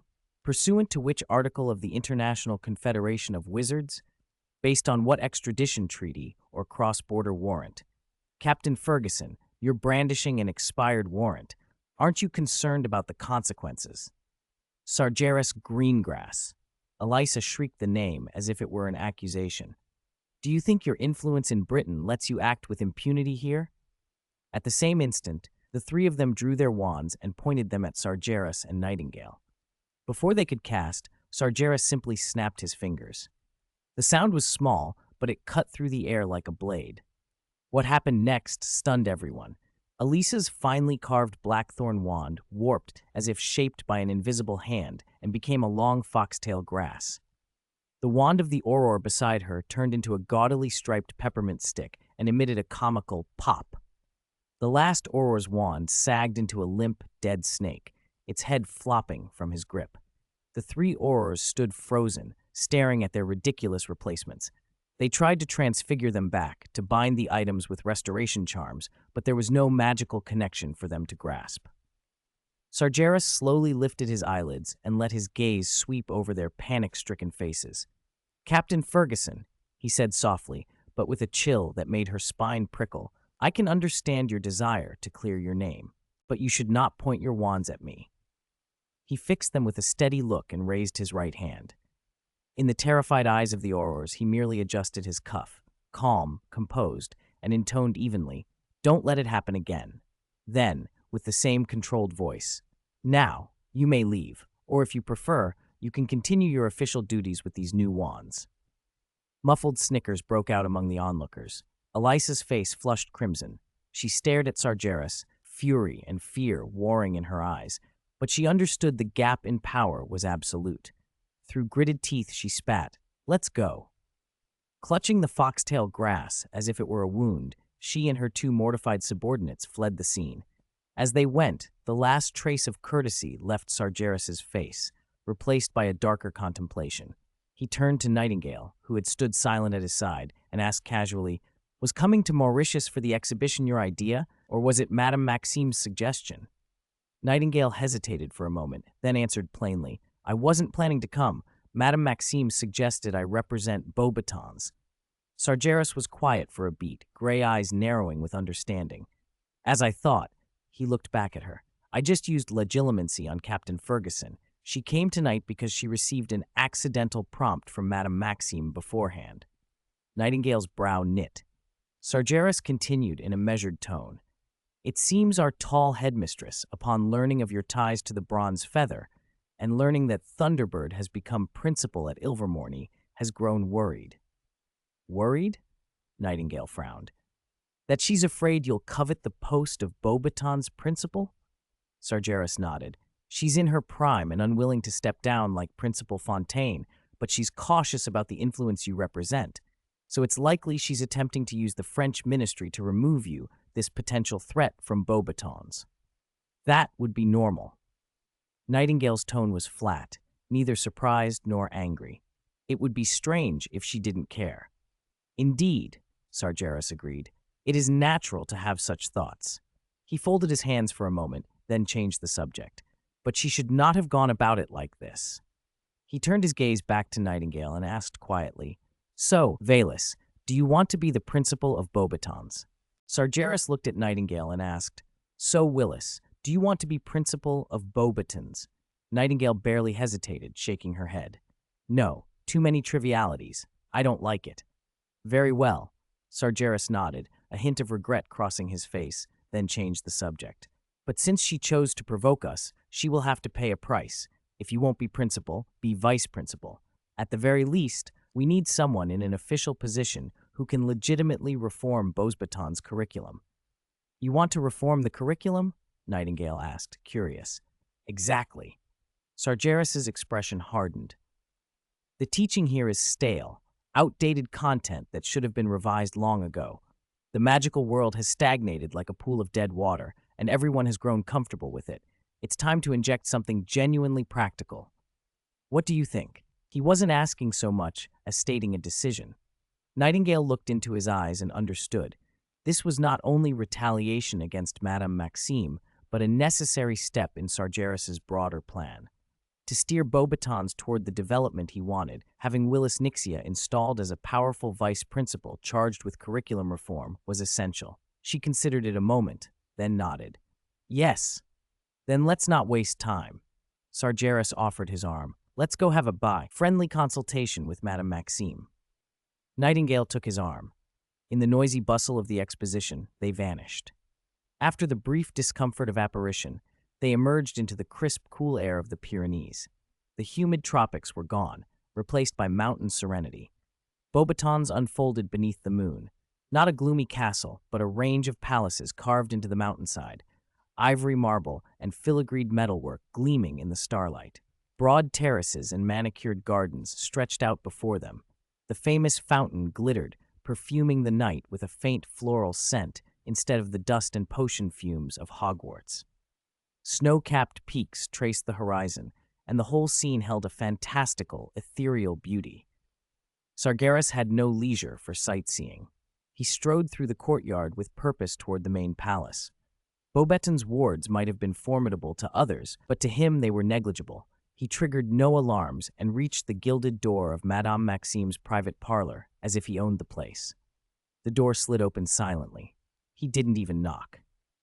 Inside, Olympe Maxime lounged in an oversized armchair by the fireplace, wrapped in a luxurious blanket, a glass of wine in hand. She straightened at the sight of the two intruders, tall and composed, and for a moment surprise flickered across her features before she reclaimed her dignity, though a fine line of tension remained. "Professor Greengrass? Professor Nixia?" she said, rising, voice steady as her gaze swept over them. "What is the meaning of this? Beauxbatons does not welcome unannounced late-night visitors." Sargeras walked in as if he belonged there. His gray eyes met hers with calm. "Good evening, Madame Maxime. Forgive our abruptness, but there are matters that require immediate resolution." Maxime's expression tightened. "You should observe basic etiquette. Beauxbatons does not tolerate this sort of intrusion." Sargeras remained unruffled. "We would not come at such a time without cause. There are issues that need clarifying before they grow into deeper misunderstandings." "I don't know what you're implying," Maxime said. "Then think carefully." Sargeras' tone dropped, and as he finished speaking, the luxurious room warped like the turn of a page. The walls seemed to tear into a living nightmare. Bloody skulls and faces pushed and writhed as if embedded in the plaster, flesh and blood seeping and twitching, trying to break free. The firelight took on a cruel red hue. The air chilled. Maxime's composure held for a heartbeat longer, then cracked. She kept her goblet raised, steadying herself with the pretense of civility. "I am merely doing my duty as principal," she said. "What I told the ministry were only ordinary facts. After all, Professor Nixia's past and your recent behavior invite speculation." Sargeras watched her without anger, almost tender in his calm. "Speculation is a dangerous seed, especially when it grows from internal unease." He stepped forward.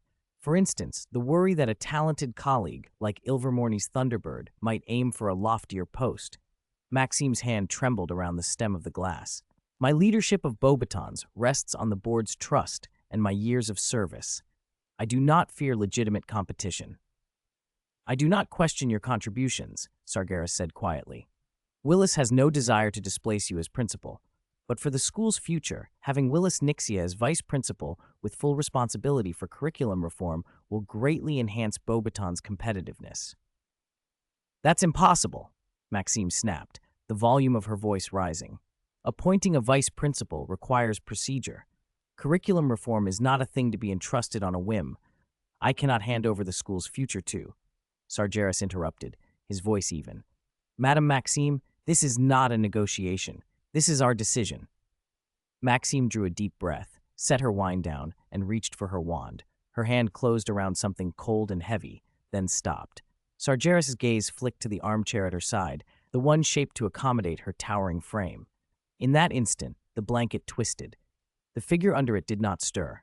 A second, Olympe Maxime slumped in the chair, eyes closed, head unnaturally tilted, skin a deathly gray, a jagged wound across the throat. Blood pooled along the collar, and the face wore a rictus that was almost horrifyingly familiar. The corpse's robes folded in exactly the same way Maxime's did. Even the fine lines around the mouth matched. It was a mirror image and a terrible mockery. Maxime's eyelids fluttered. Her massive form trembled. For the first time, the principal looked small and fragile. Fear seized her breath, and color drained from her face. Her hand went limp. Only then did she realize the thing she had clutched at, that she had assumed was her wand, was not a wand at all, but a dagger, its blade streaked dark with fresh blood. Sargeras's voice was unnervingly calm as he regarded the body like an admirer studying a work of art. "You see, madam, circumstances are fickle. An accident, a sudden tragedy of unknown causes, is enough to change everything. A change in leadership doesn't always require fair competition." He turned slowly to Madame Maxime, who had gone pale, and spoke with an almost solicitous tone. "We sincerely hope such an unpleasant possibility will never happen. We hope even more that you continue as the respected headmistress, working closely with Vice Principal Willis to usher in a new chapter for Beauxbatons. That would be best for the school and for you personally. What do you think?" Madame Maxime stared at the grotesque mockery of herself. Humiliation and fear warred visibly across her face. She swallowed hard and, voice dry, managed, I need time to consider. You have 1 minute." Sargeras's voice did not waver. Madame Maxime understood immediately. Whatever power the man wielded could make her vanish without a trace and put someone else in her place. "Take it away." Her finger trembled as she pointed to the body. Sargeras waved his hand. The mock corpse folded itself back into an ordinary blanket in an instant. "So, about the vice principal's appointment?" he asked softly, as if nothing dramatic had just occurred. Madame Maxime sagged, all strength gone. She nodded weakly. "As you wish. I will arrange everything. Thank you for your understanding." Sargeras bowed with impeccable courtesy, showing none of the triumph that might have been expected. "Beauxbatons has a long, noble history. It deserves a vibrant future. I believe that with your cooperation, it will find new glory." He then turned to Willis Nightingale. "Willis, I think you'll need an office closer to the headmasters for easier communication." Willis, Nightingale, understood and answered calmly, "The empty classroom on the east side of the second floor has a good view." "That sounds appropriate," Sargeras agreed, and then looked back at Madame Maxime. "Then we'll designate that room as the new vice principal's office. I hope the handover will be smooth and amicable." With that, he gave Madame Maxime no further glance and left with Nightingale. They stepped out into the palace gardens, but did not apparat away immediately. Moonlight washed the ivory walls, and the air brimmed with the night's hush and the scent of blooms. "Since we're here, we might as well take a look at this ancient school," Sargeras said, his tone casual. He walked ahead. Nightingale moved at his side like a shadow, guiding him. They strolled along manicured lawns rather than the gravel paths of Hogwarts. Nightingale pointed out features in a concise, practiced way. "That's the moonlight greenhouse, used for cultivating plants that react to lunar magic. The distant building is the dueling hall, recently built, favoring finesse over the more practical aesthetic of Hogwarts." Sargeras listened without comment, his gray eyes cool. At last they reached the famous Beauxbatons magical fountain. It was more impressive up close, an elaborate central sculpture of angels and mythical beasts, water that seemed alive, weaving elegant, intricate arcs. At times it formed a shimmering veil that caught moonlight and refracted it into hazy, dreamlike color. A mist filled the air with the scent of enchanted flora. "They say this spring has a revelatory property. Every student must drink from it at the freshman initiation," Nightingale murmured, watching the shifting streams. "But mostly, it's a symbol of Beauxbatons' serenity." Sargeras went to the pool's edge. Rather than cup his hands like a tourist, he produced a small crystal vial from somewhere. He pointed its mouth at the most active stream at the center, and a ribbon of water detached as if by an invisible thread, arching precisely into the vial until it was full. He tapped the crystal lightly. The water inside gave a faint silver glow that vanished in the space of a heartbeat. He didn't drink it. He stowed the vial away instead.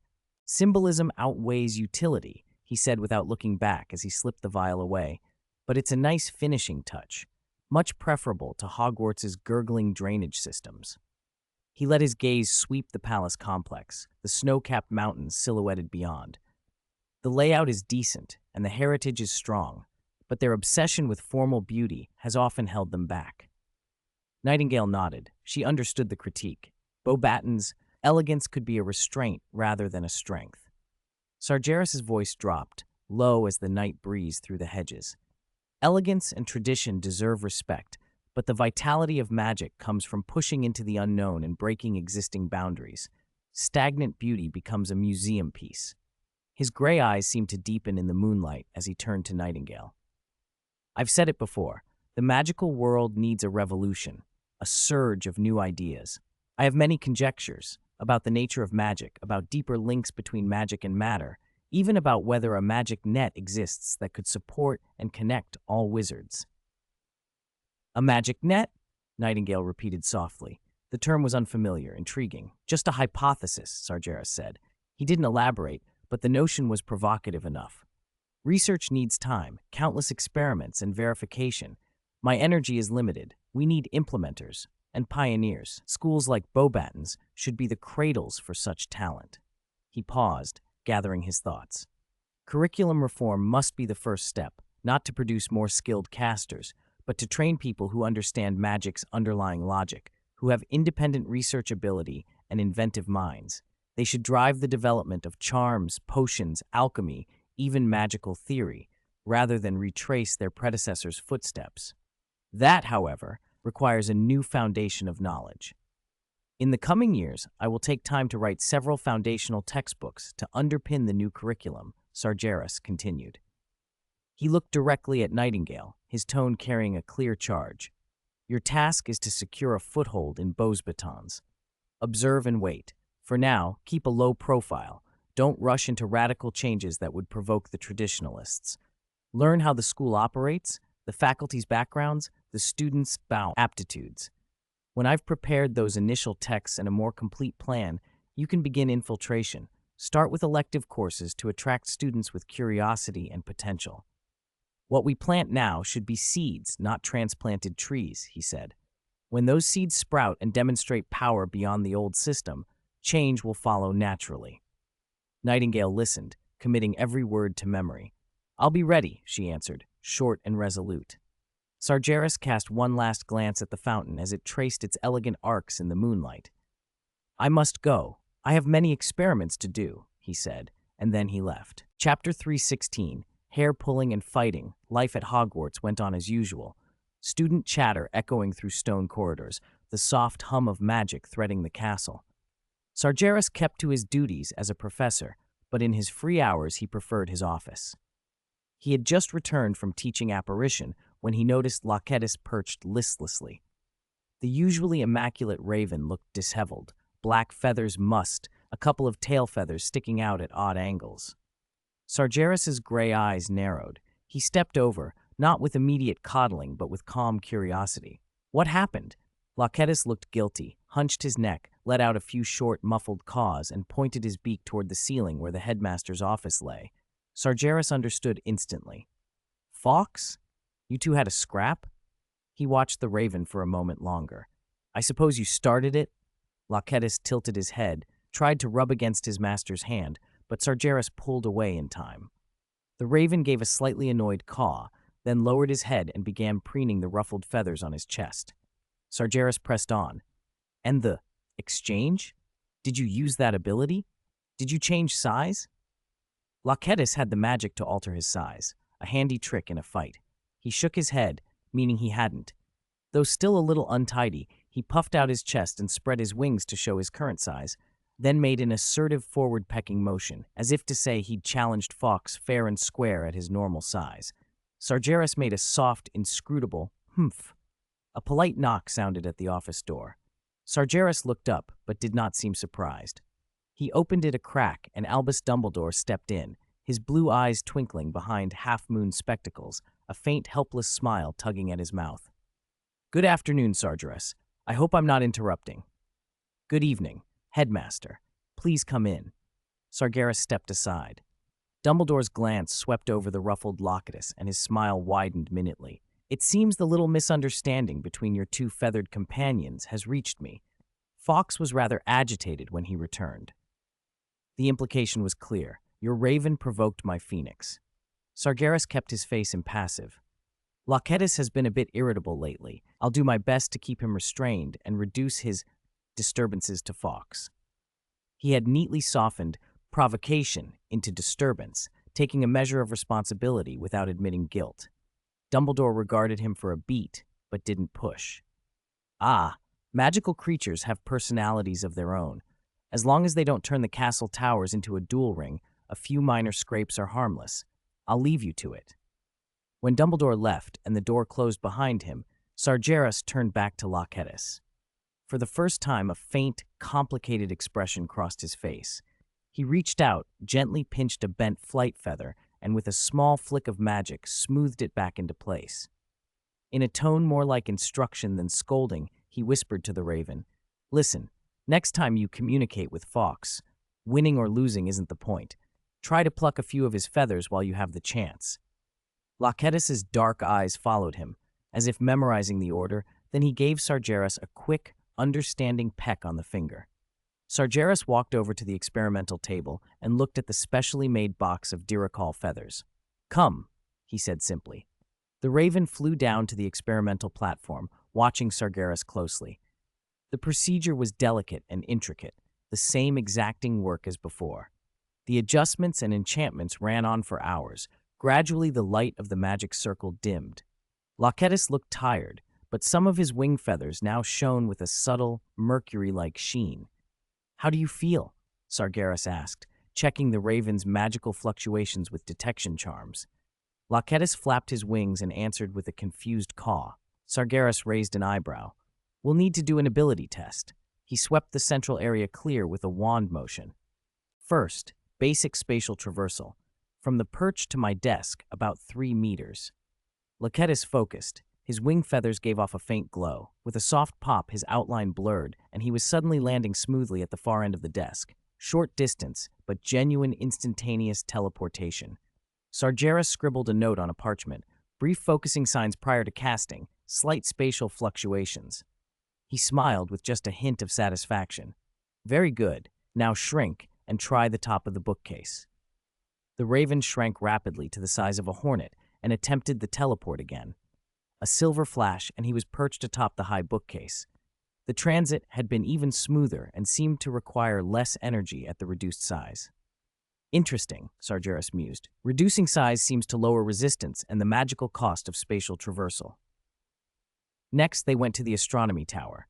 "Finally, test maximum size with instantaneous teleportation," Sargeras instructed. Perched on his arm, Locatus beat his wings and expanded dramatically into a monstrous form, gusts of wind sweeping the tower roof. The silver light along his wings flared fiercely. Then, he vanished. A moment later, he reappeared several dozen meters away, staggered and nearly unbalanced. At immense size, the strain on teleportation was obvious. Stability and control dropped. Sargeras melted into a shadow and glided up to land on Locatus's broad back amid the raven's excited caws. "Try again," he said. "This time, take me with you." He wanted to see if Locatus could carry a person while teleporting. The raven obliged and activated the ability. His wings glittered like quicksilver. Whoosh! Sargeras felt his feet lose purchase and a sudden, stomach-dropping weightlessness. Locatus's shape winked out, and Sargeras found himself suspended alone in midair. There was no time for hesitation. Sargeras apparated, crack, and vanished from his fall. In the rush, he'd had to set a target quickly. He rematerialized at the edge of the forbidden forest, not far from where he'd been testing. Chapter 317, Creation. The air at the edge of the forbidden forest smelled of damp earth and rotting leaves, with an undercurrent of sulfur and burnt protein. Sargeras appeared with a faint pop. The hem of his robe caught a few blades of grass as he materialized. No sooner had he taken his first steady step than a loud, familiar voice came from beside him. "Professor Greengrass, what are you doing here?" He turned and saw the half-giant squatting beside an enclosure roughly fenced with thick planks. Hagrid's massive frame looked cramped in his suit. Inside the pen, dozens of odd creatures, part mutated lobster, part fire crab, squirmed and crawled. Their tails occasionally threw up small bursts of sparks with a soft pop, pushing them forward a short distance.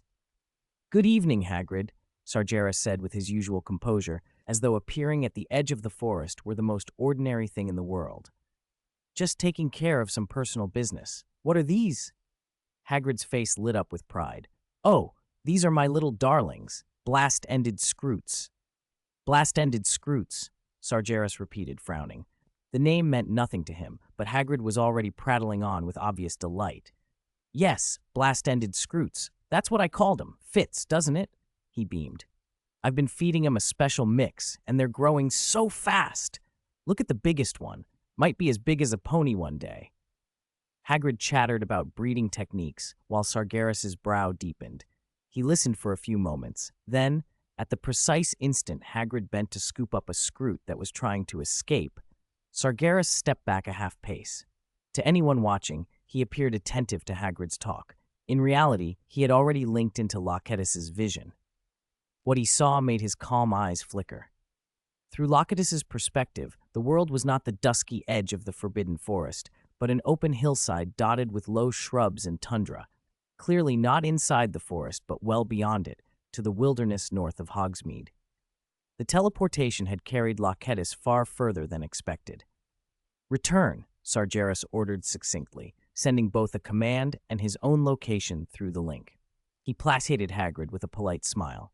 "Sounds promising, Hagrid, but the Ministry has regulations about breeding creatures like these." "Oh, don't worry, Professor. Rubeus Hagrid knows what he's doing."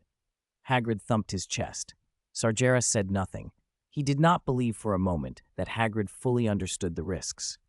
At the same time, he monitored Locetus's journey back. The Raven was visibly uncomfortable with long-distance spatial travel. Its return was bumpy. Sargeras watched Locetus make a severe directional error after a short teleport, plunging headlong into the crown of a tall fir. The tree shuddered. A scattering of small birds erupted into flight.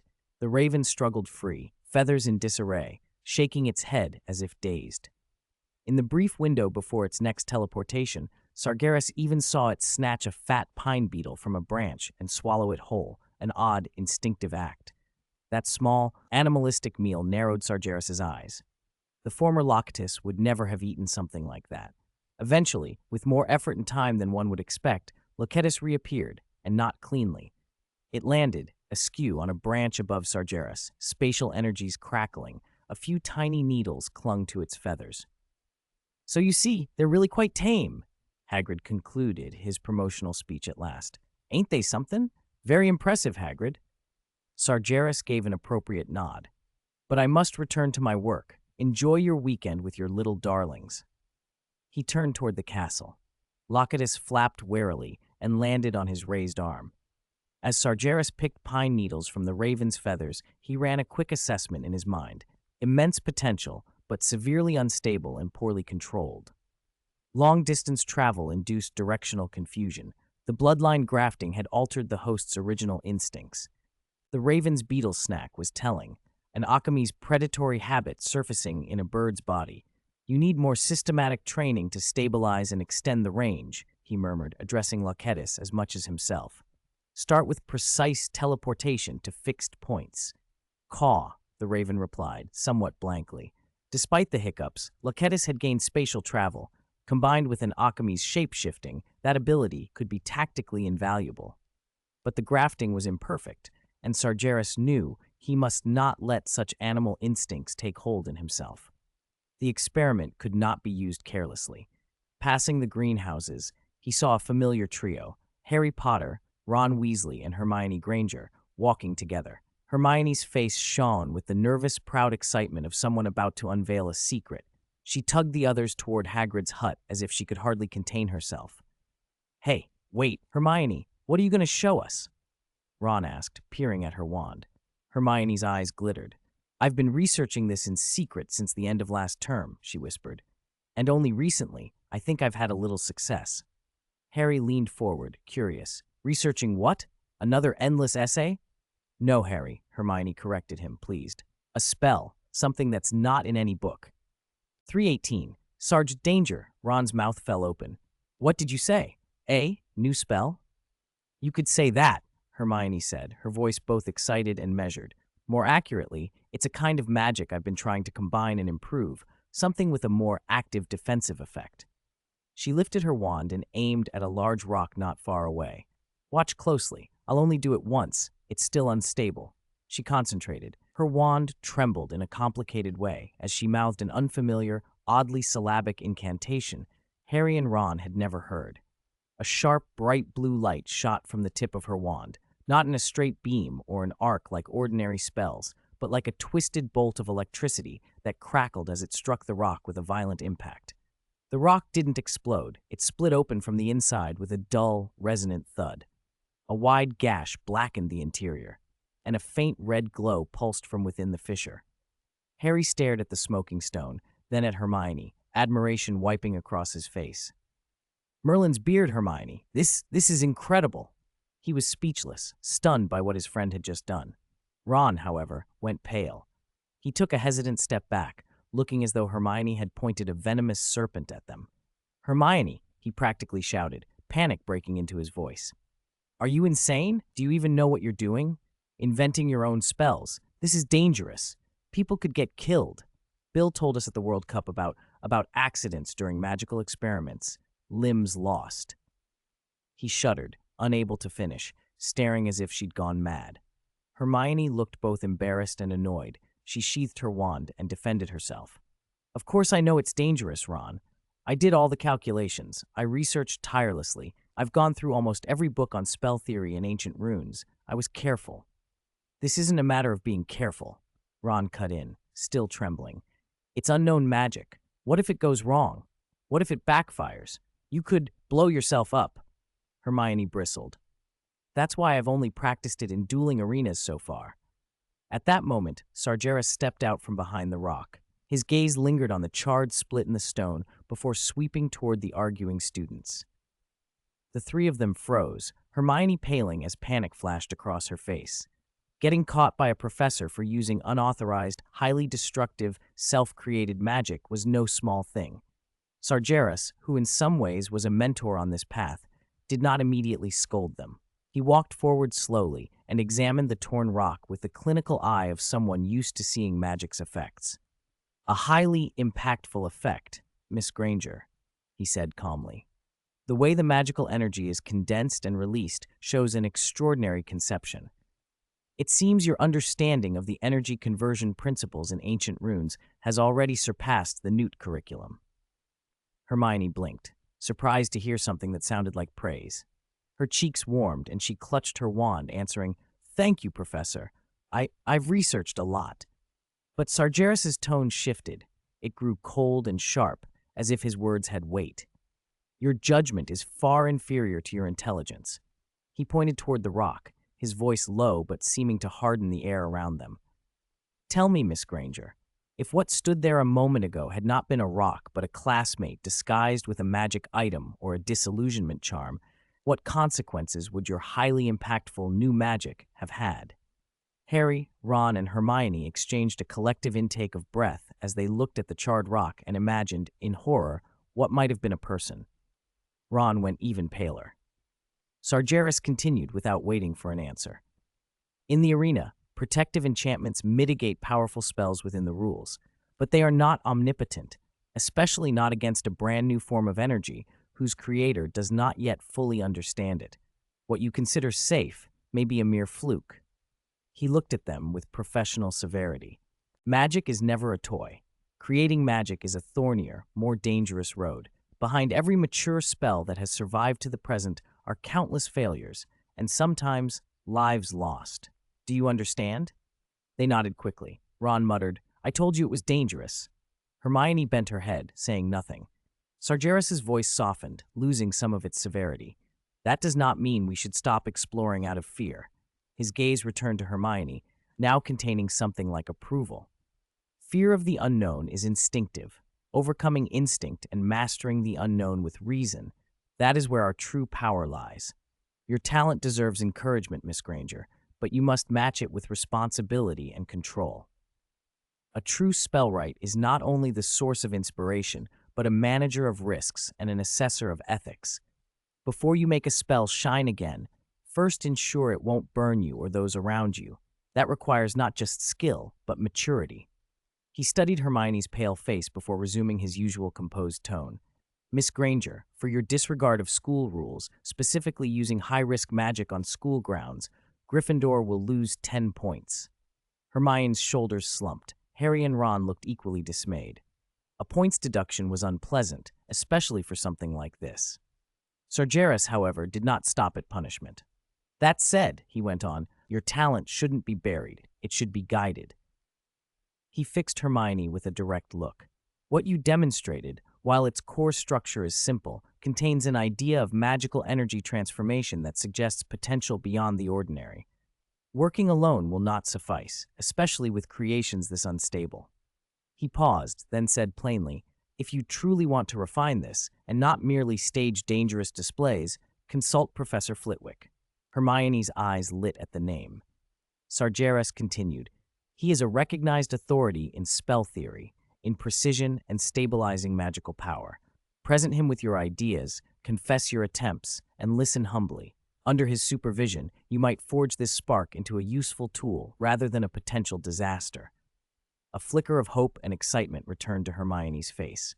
Receiving such advice from Professor Sargeras felt like an indirect endorsement. He added, with a hint of encouragement, if your research progresses under Professor Flitwick's guidance, you might even write a paper. The journal Modern Spell Innovation would likely be interested in a serious study conducted by a Hogwarts student. Believe me, he said with a rare wryness, that would be a better way of making future generations remember the name Hermione Granger than blowing up rocks. The suggestion left Hermione speechless. Harry and Ron stared at each other, mouths slightly open. To publish in an academic journal, what a thought. Sargeras concluded, remember my words, control before showmanship and safety before curiosity. Use your energy for the right purposes. With that, he turned and walked away, his black robe whispering over the fallen leaves. The three of them stood there a long moment, looking at one another, emotions tangled, pride and fear, punishment and possibility. Chapter 319, Transformation Ritual. Sargeras vanished around the corner toward the castle, as if his earlier grand pronouncements had been nothing more than the business of a professor. He hurried through the gate, rounded an unremarked corridor, and checked the reflection in a window pane to make sure no one followed. Only when he was certain the three Gryffindor students could no longer see him did his rigid posture loosen for a moment. Almost became the first professor in history to be taken down by a young wizard, he muttered, and instinctively reached to adjust his collar. A rare flicker of fear crossed his usually calm eyes. Safety, he told himself, was more important than curiosity. He repeated silently the warning he'd given Granger. Next time a student decided to innovate outside class, he should observe from a safer distance. Hiding behind a rock with a disillusionment charm to spy on something, that would have to stop.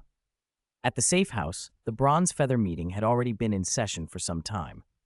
Information passed quietly around the table until it was Lupin's turn. He cleared his throat, exhaustion from travel etched on his face. About that Blood Moon Alliance stronghold, he said, his voice hoarse. After several weeks of watching, I finally have their main activity pattern. Sargeras inclined his head, the others leaned in. The situation is worse than I expected. Lupin's brow was tightly drawn. They've been extremely active, bringing in a lot of supplies. Worse, last weekend I saw 2 traveling wizards held in their camp. He paused. They're preparing a transformation ceremony for the upcoming full moon. The altar is already built. A hush fell. Forcing people to become werewolves and spreading the curse were among the most contemptible crimes in the magical world, dragging innocents into permanent suffering. But something else happened yesterday. Lupin's voice tightened with caution. While watching the outskirts, I noticed someone else observing them. A young witch. She was very nimble and cleverly disguised, not an ordinary passerby. Nightingale straightened. Can you confirm who she is? From the Ministry? A rival faction? I can't be certain. Lupin shook his head. She stayed alert the whole time. From how she used the terrain and her observation methods, she's likely had formal training. An auror, perhaps. We had a brief standoff. Neither side acted hostile. She seemed to recognize me, and she hinted that she was also collecting evidence against the Blood Moon Alliance. He turned to Sargeras. She warned the stronghold's defenses are stronger than they look, especially around the full moon. She may have inside information we don't. Should we try to contact her? Swift, sitting in the corner, spoke up. I've heard something about that. The British Ministry's Department of Magical Law Enforcement has been running a small, covert task force. If she truly is an Auror, she could be part of that. Sargeras was quiet for a moment, fingers tapping the table as he weighed the news. Working with Ministry Aurors could save time and trouble, especially for the aftermath. Even if they didn't cooperate directly, the Ministry would eventually have to deal with the fallout. We cannot allow this ceremony to happen, he said finally, eyes sweeping the room. Before moonrise tonight, I'll go to the Blood Moon Alliance stronghold. We will rouse those who have sunk into darkness. He looked at Lupin. Any suggestions? I'll go with you, Lupin replied after a moment's thought. I'll try to free the captured wizards and prevent more innocent people from being harmed. All right, Sargeras nodded. But don't attack the werewolves while rescuing people. The Blood Moon Alliance marks their enemies. Those brands will complicate your later actions. Lupin frowned. Wouldn't you be vulnerable to that branding yourself? I was marked by them long ago, Sargeras said calmly. My feud with them goes back a long time. By the time the moon hung pale over the North Yorkshire moors, Sargeras and Lupin moved like shadows toward the stronghold.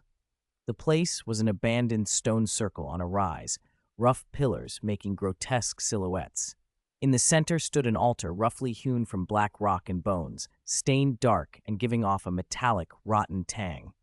Around it, more than a dozen hunched figures prowled restlessly. Several captured wizards were chained to nearby stones, their clothes torn and their faces hollow with despair.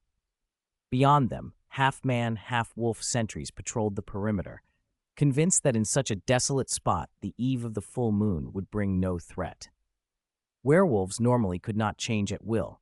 The transformation was an uncontrollable curse. But some powerful ones, by surrendering to their feral instincts over time, learned to trigger partial transformations even outside the full moon, a sort of skill acquired through long practice and indulgence in their animalistic nature. Sargeras and Lupin eased forward, keeping to the shadows of tall grass and rocks as they selected an entry point. Just as they were about to move in, a tiny sound, like a pebble rolling, came from behind them. Both of their wands snapped up toward the noise. From the darkness, a figure stepped lightly forward, hands raised, voice low. Don't move, friend. It was a witch in an Auror uniform, though her robes were rumpled and her hair, short and eerie dark purple in the moonlight, looked like a rebellious smear. Her pretty face was taut with tension. Sargeras narrowed his eyes and recognized her. Nymphadora Tonks? He spoke her name calmly, but his wand stayed raised. You shouldn't be here. Tonks's breath came a little faster at the sight of him. Professor Greengrass? I was just about to ask what you two are doing here. She hurried on. I've been tracking this pack of werewolves for days. They've taken several muggle-born witches and wizards. Sargeras raised a hand to cut her off. What did the Ministry decide? Tonks's shoulders slumped. I reported it. The Ministry, they said the full moon is coming. It's too risky. They ordered me to monitor and stand by. No unauthorized action. He had expected as much. Sargeras knew the Ministry's bureaucracy and its fear of anything to do with werewolves. He lowered his wand and motioned Lupin to do the same. When the full moon rises, we both know what will happen. He looked at Tonks and said aloud what she had not dared. The Ministry will want to wait until after the full moon, when the werewolves are weakened, and then run a safe raid. Yes, Tonks admitted, embarrassed and angry. Lupin, standing nearby, heard, and a rare flash of anger crossed his gentle face. A very logical calculation, he said stiffly. It's a pity the prisoners will likely be sacrificed to the darkness by then. His words cut through the Ministry's veil of caution. Tonks paled, fingers clenching her wand. She hesitated, then forced herself forward. Listen, Sargeras didn't give her the chance to argue. My plan is to burn this place down, but first we rescue the prisoners. Just the two of you? Tonks's eyes flicked between Sargeras and Lupin, bewildered. No backup? No backup at all? Sargeras shook his head almost imperceptibly. None. As an Auror used to teams and careful plans, Tonks could not fathom such a reckless approach. Then what's the plan? There has to be one. There is a plan, Sargeras said. Lupin is responsible for the rescue. I'm responsible for leveling this place. Tonks snapped to attention, waiting for specifics. 2 seconds of silence made her blink. He didn't intend to explain more. That's it? The core part, yes. His eyes were already on the stone circle in the distance. You can join us, or you can leave now. She didn't hesitate. Tonks drew a breath and steadied herself. All right, I know a small path round the back of the altar. The guards are lighter there. No need.